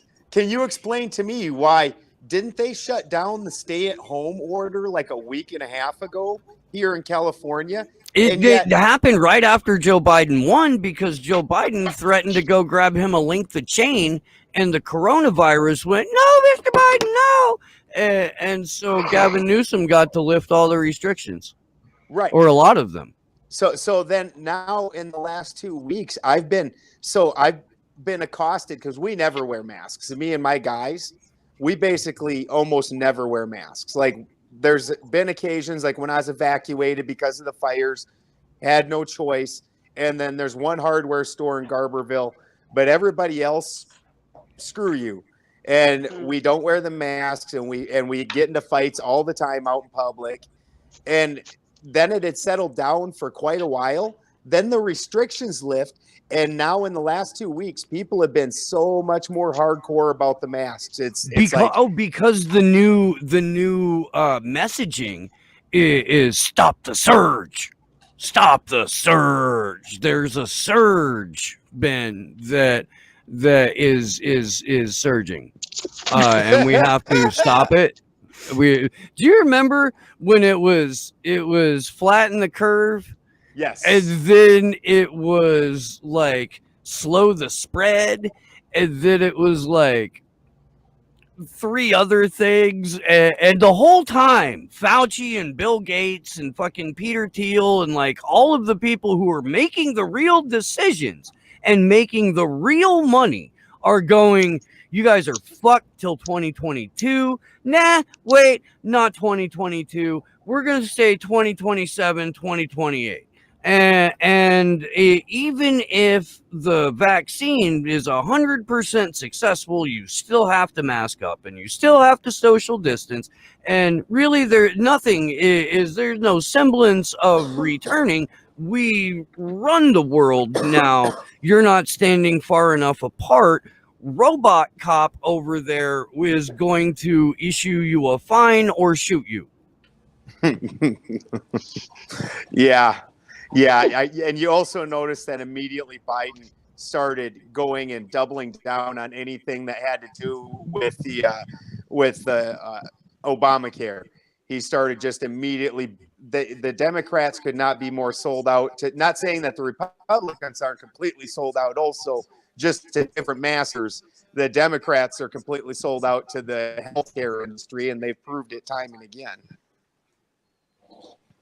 Yeah, I guess sometimes they fight over who gets the best scraps from their corporate overlords, and that's essentially what a congressional floor fight is all about, is that somebody's donors are getting fucked out of the pork in a particular piece of legislation, or the ability to corner the market on this piece of insider trading is going to reflect poorly on the portfolio of my corporate overlords. So I must therefore take a principled stand against this massive overreach, shit like that. And the whole time, the wealth transfers upward. The empire grows, the planet continues to get poisoned. And I want to make this perfectly clear. I'm not like a fucking sunrise movement. I've exposed sunrise movement. I'm not by any means a climate activist, because I don't believe we've ever seen complete climate data. We can't see the effects of fracking on earthquakes. We can't see geoengineering. We can't see what the military does. We've never had a complete climate study.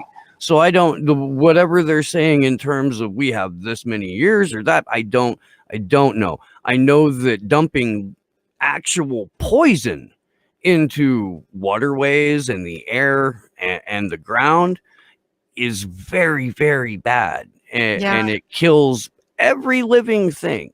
And on a long enough We have timeline, 1080 poison, which is apparently produced in America, and the only country in the world that is allowed to drop it, 1080, is New Zealand, and they drop it all over the land that people are hunting on water reserves, and they say it's completely healthy and it's to save the Kiwis. Even the Green Party's into it, and there's a lot of people who are not into it, and they're not allowed a voice here, and that is definitely happening here. where I grew up in Indiana, like not the town, but where I grew up in the sticks, like in shit kickersburg, the most rabid environmentalists that I knew were the hunters and the fishers. That because if you fucked with their ability to eat and you fucked with their food supply, they were going to get very, very, very, very. Well, to very me, upset. climate change, like,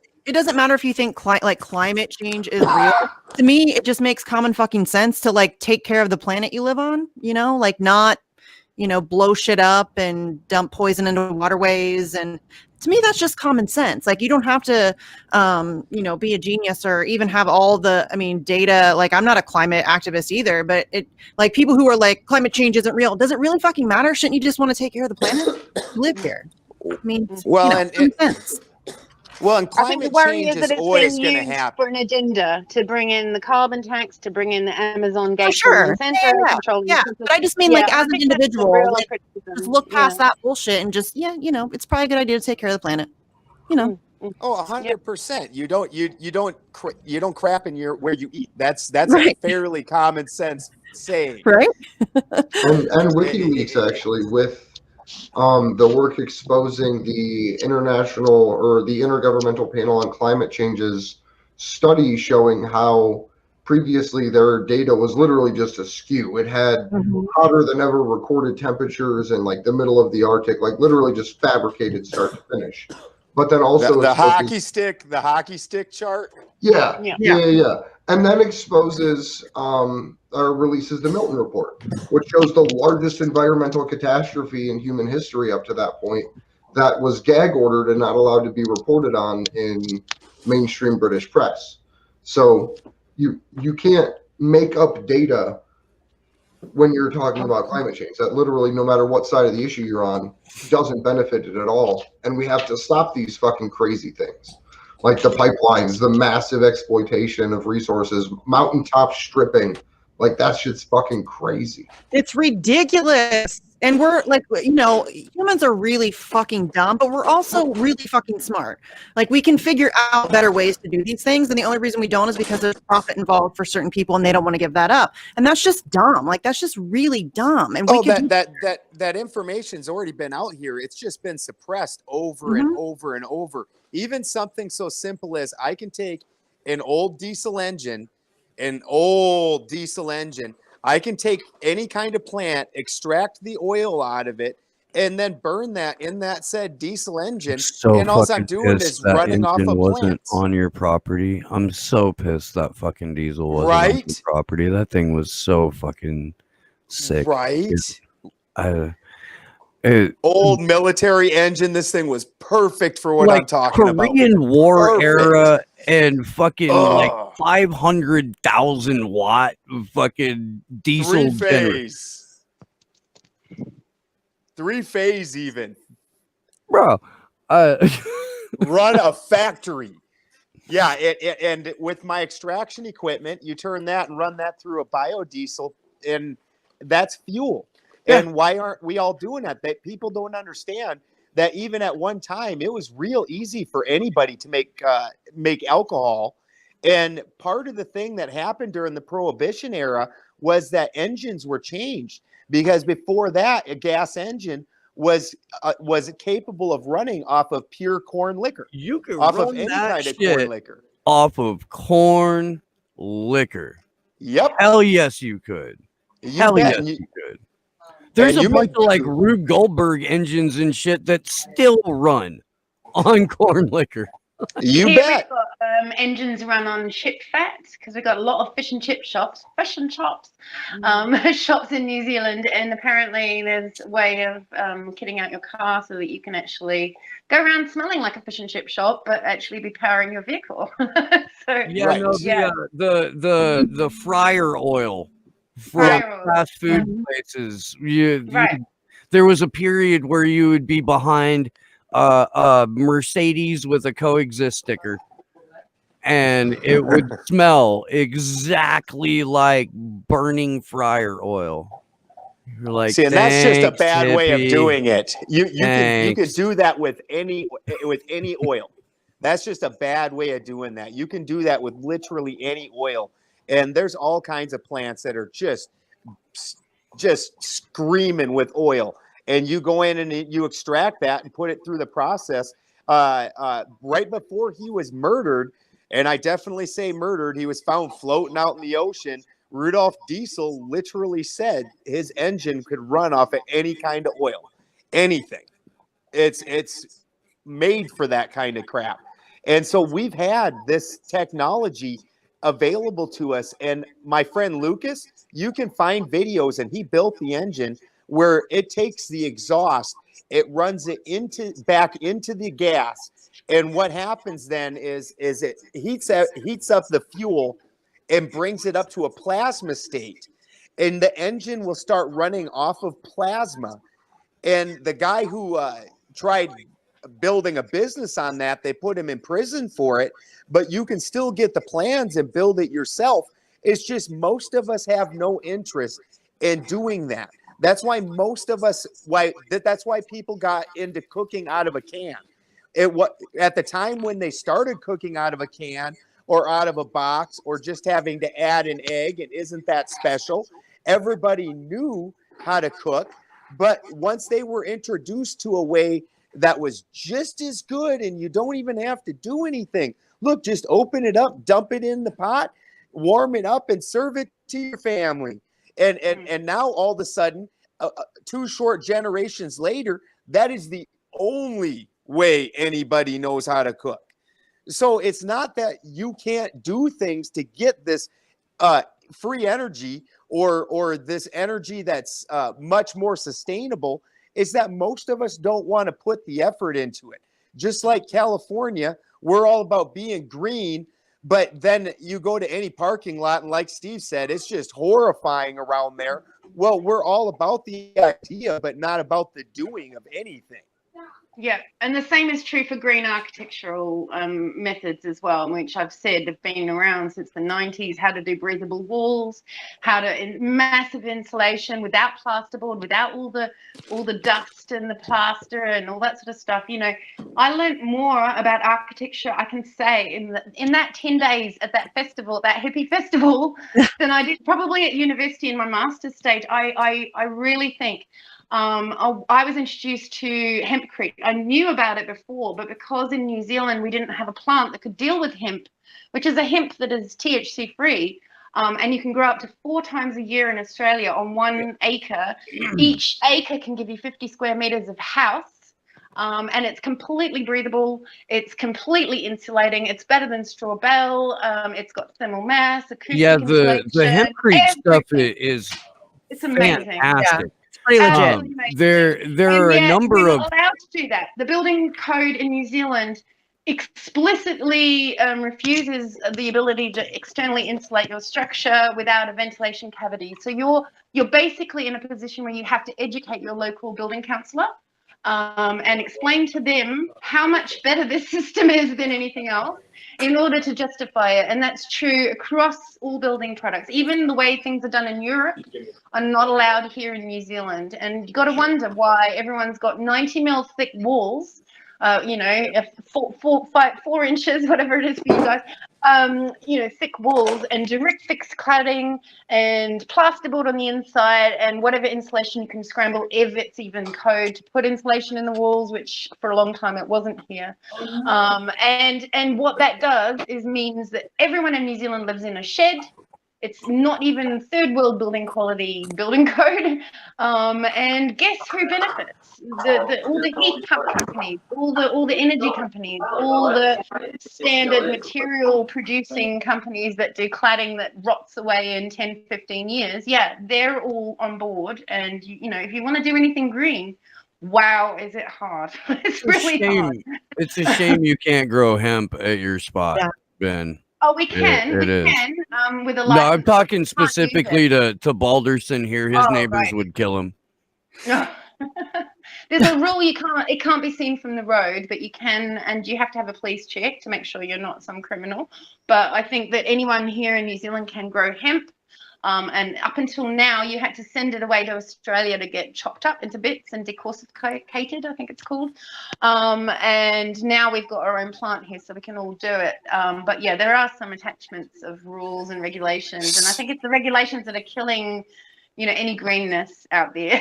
Really, to me, the regulations always kill anything that's decent. It's regulations, and that's what, you know, a lot the more liberal. And an air quoting liberal, the fake liberal, that's their deal, is get all of our little friends jobs by creating all these regulation agencies that ruin everything. I wanted to state that I understand what you're saying 100%, that because the hemp doesn't have the psychoactive effects, that should be acceptable to anybody. But I also want to state that it's the herd out of the plant, out of the stalk of the plant, which is also in any THC laden plant. So that herd should be used. All these cannabis growers that are just burning that and throwing it away, they could easily be taking that herd and turning that in for hempcrete also, because it's the same exact thing. It's just the fruit of the plant doesn't bear THC in hemp. Yeah, I mean, we should all be doing it, especially when it grows so quickly and on practically any land, you know. So if you've got land that is not conducive to other production, then this is something you can do and produce buildings of the future. But whether they're going to be allowed or not is the next question. But yeah, no, I totally agree. If we've got it, we should be using it for ropes, nets. You can make things like that are like plastic out of hemp. So, you know, there's lots of things I was going to say that when you brought up plastics earlier. I was going to mention hemp, but I mean, it takes less water than it takes to, you know, grow a fucking forest so you can cut it down for building materials. It takes less water than it does for cotton. It takes less water than it does for 100% of everything. Well, it grows faster too. Like you can regrow hemp, like, you know, several times a year. You grow a forest, you cut it down, it's down. Like just don't put it anywhere near anybody's herb crop. Yeah, in like a 10-mile radius. In New Zealand and 4 you in get some Australia. crossover, people will be mad. Yeah. big see their crop. My God, dude, there was that. Never mind. Murder Mountain would earn its name all over again. All over again. I live on Murder Mountain. For all of you that don't know, I legitimately live on Murder Mountain. I mean, I was driving into Garberville to do shows. I did mention that the safest place I could think of when we had to evacuate for a wildfire was Murder Mountain. I mentioned that. I did.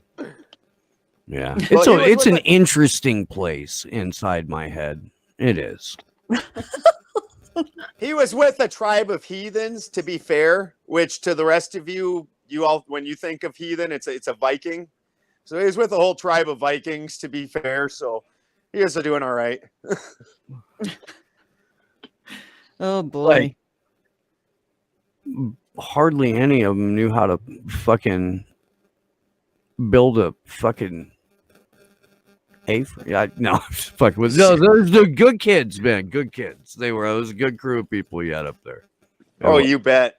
You bet. That was one of the most amazing experiences of my life, and just shocking because honestly, so Steve, when Steve first met me, I was basically a hermit, and I was just first learning how to publicly speak. I do some really amazing experiments and really cool things. And I'm an occult master, but learning how to speak in public or talk to people people. That thing to me. So, Steve, he's okay with people that just, grunt and make noises and yell. And so we were instant friends. But then about a year and a half ago up at my place, we had a whole nother event. And this event was more truther geared. And that one, actually, we got a black helicopter dropped over us. There's like 20 of us, and that thing was maybe 20 feet above us, just sitting there hovering. We're like, oh, fuck you. And they're staring down at us. And now then we went over to Steve's place, and over at Steve's place, we're on a show, and we're talking to Cynthia McKinney. And, you know how popular she is in the United States. And every so often, anytime Cynthia McKinney's saying something that, she's like letting us ask anything. And wow, so let's just do it. And she's going to lay it out. And every time she starts talking, all of a sudden the signal basically dies and you can't hear anything she says. And we figured out it was for a given count. And we could even count it out, and then you could start hearing her again. So what she said made no sense. Well, we go outside, and we're standing there smoking a cigarette, and all of a sudden my wife goes, "Do you see that?" And there was a drone, and my wife had just caught the blinking dot of it, and then it lifted up slightly, and it was gone because it was cloaked. And that thing had been sitting there messing with us the whole time. So it's always exciting with Steve. We're gonna go ahead and wrap. No, we're gonna go about 2 hours though. It's about a little fantastic timing, man. That is a fucking true story. It was. We had a lot in our little festival, which is literally on top of a mountain, really in the middle of nowhere. It was in Abel Tasman National Park on the South Island on a mountaintop, really cold. And we had a bunch of drones over. I had one flash at me like in the middle of the night. I was looking at the stars because they're incredible up there.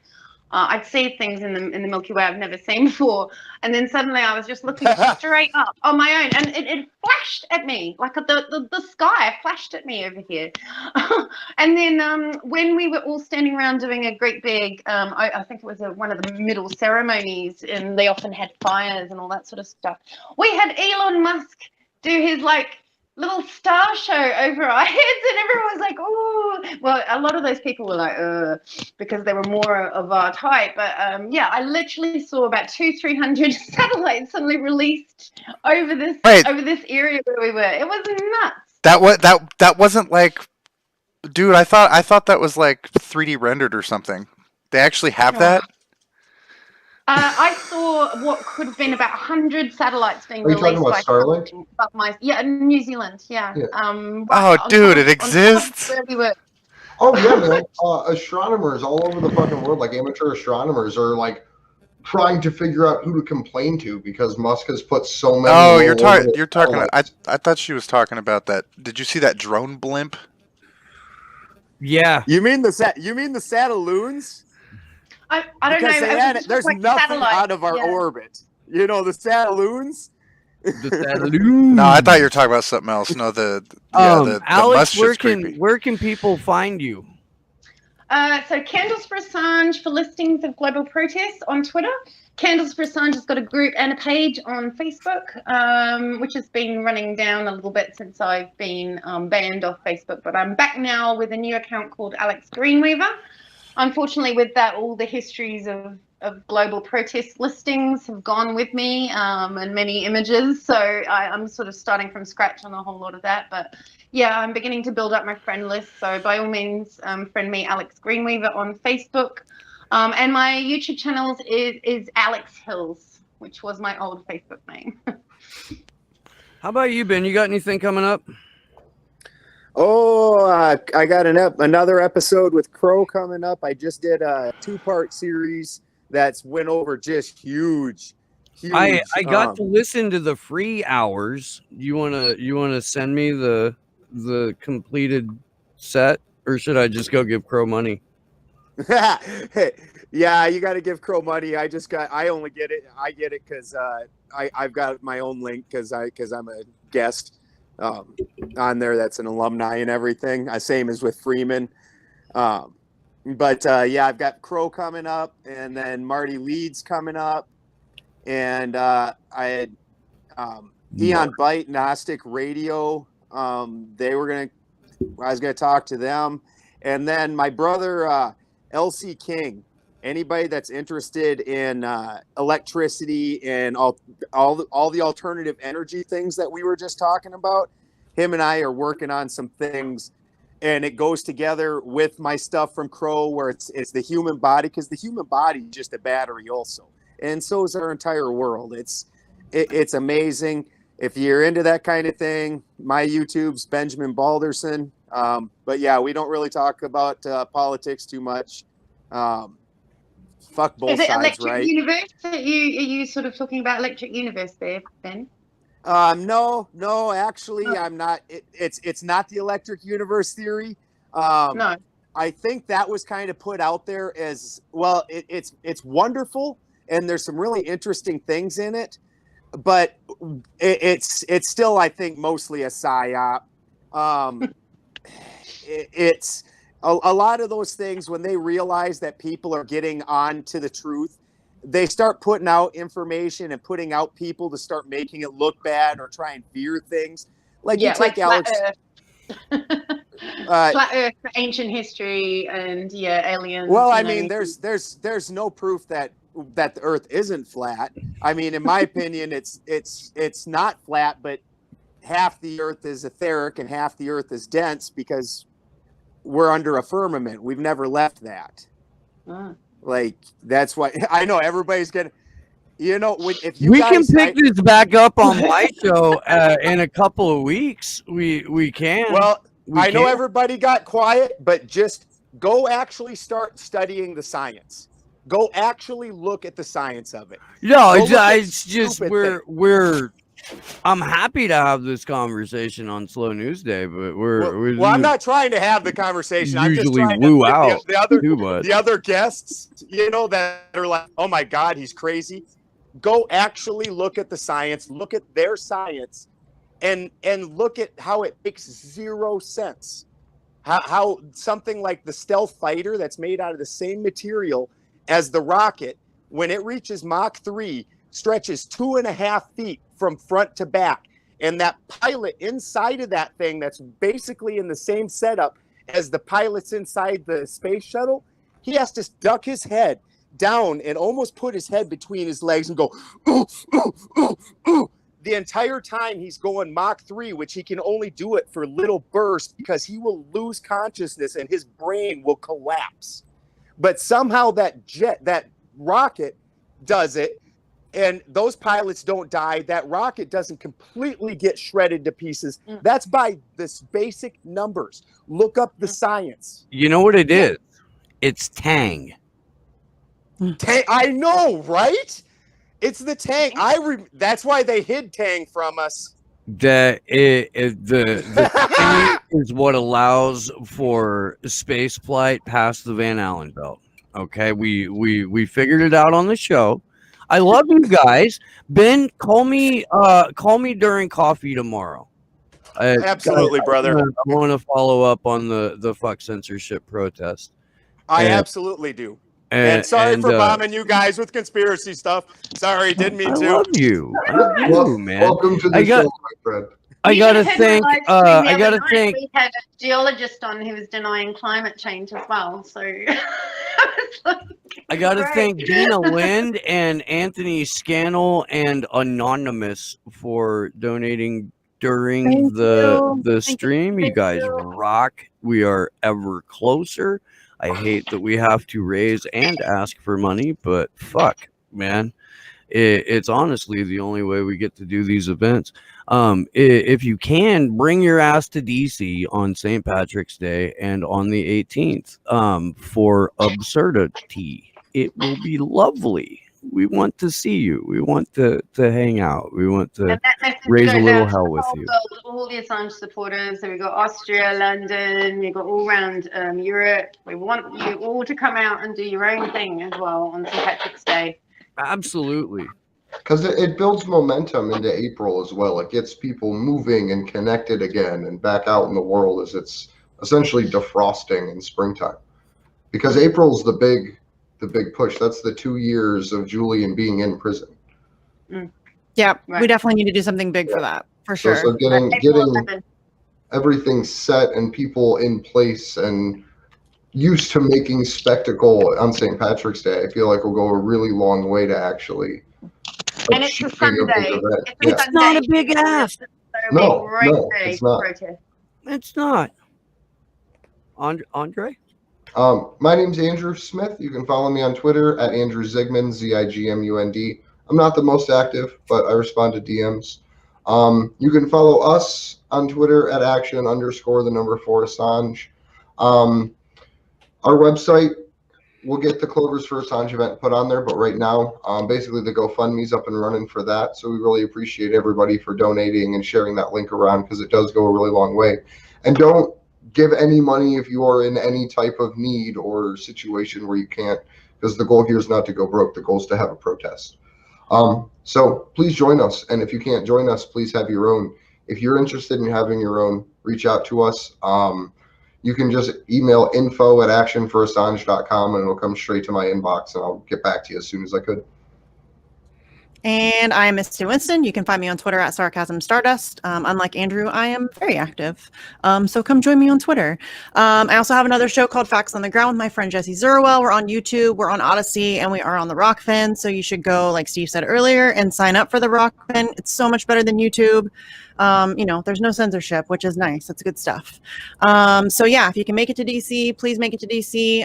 We're continuing the letter writing campaign every Monday. So far, we've just kind of been sticking with writing to Joe Biden. And then if you want to add an additional letter to like a Congress member who you think may be somewhat sympathetic to the cause or could be pushed or whatever, do that until we have a more settled Biden cabinet. It's kind of hard for us to figure out where to branch out to at this point.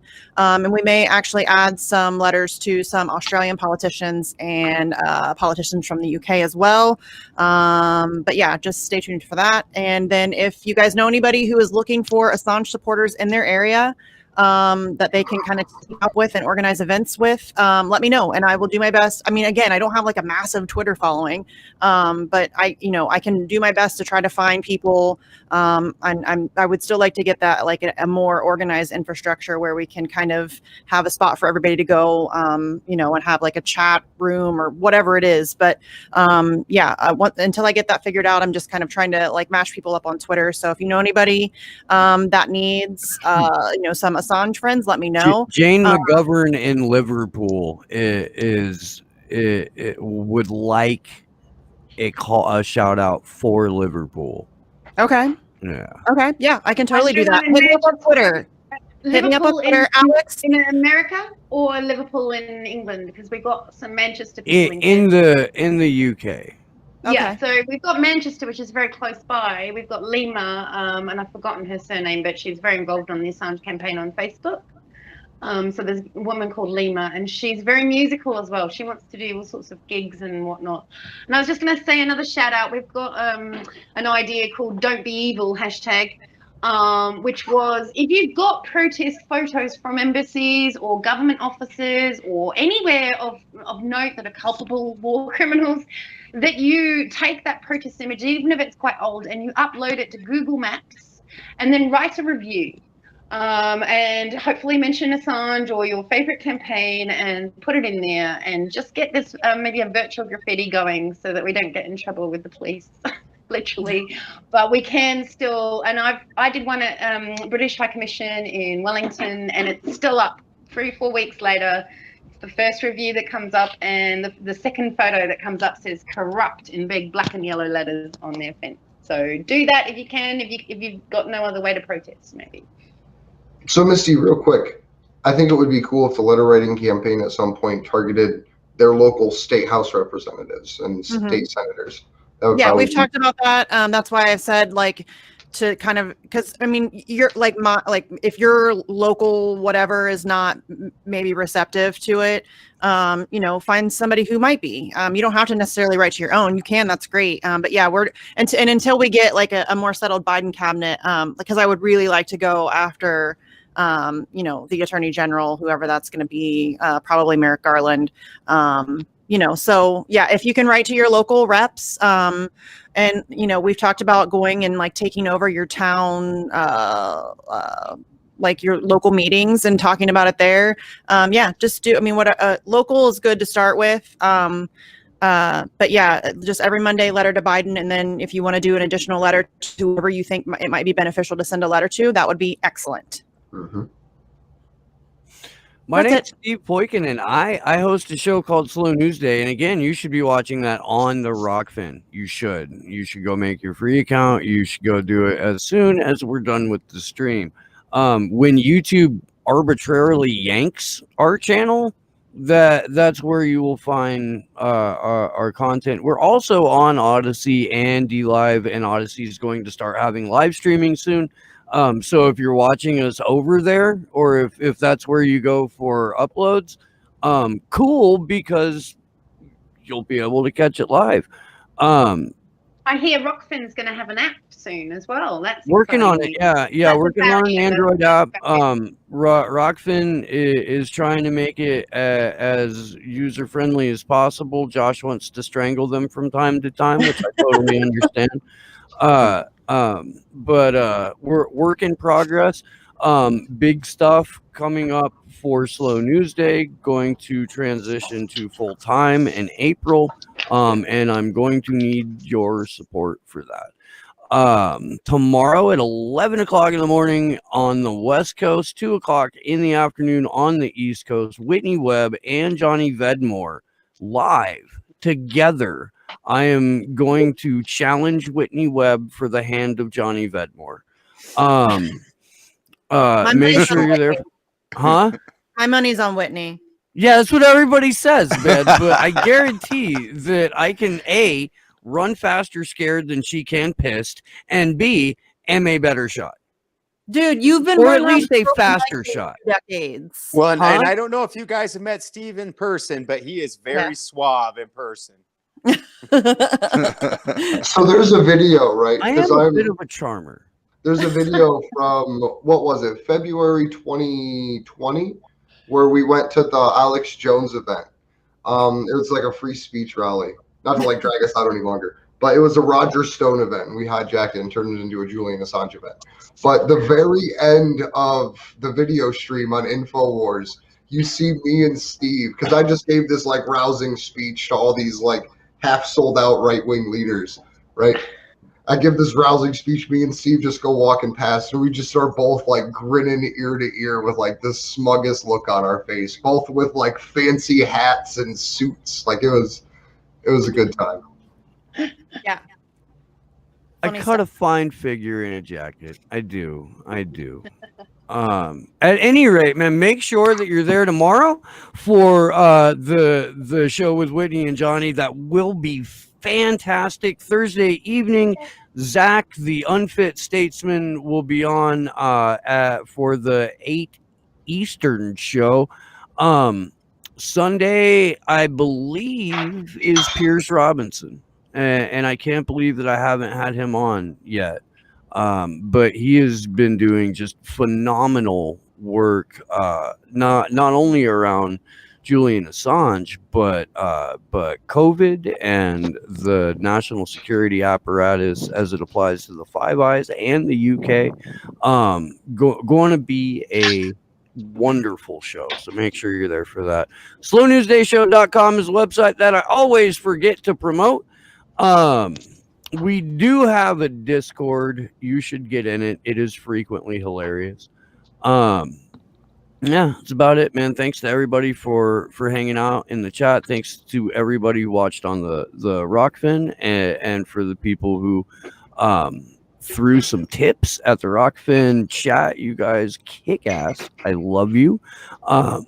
Thank you to Alex Hills, Benjamin Balderson, Misty Winston, Andrew Smith, Sleepy Josh, on the ones and twos. We will see you soon. Good luck to us all.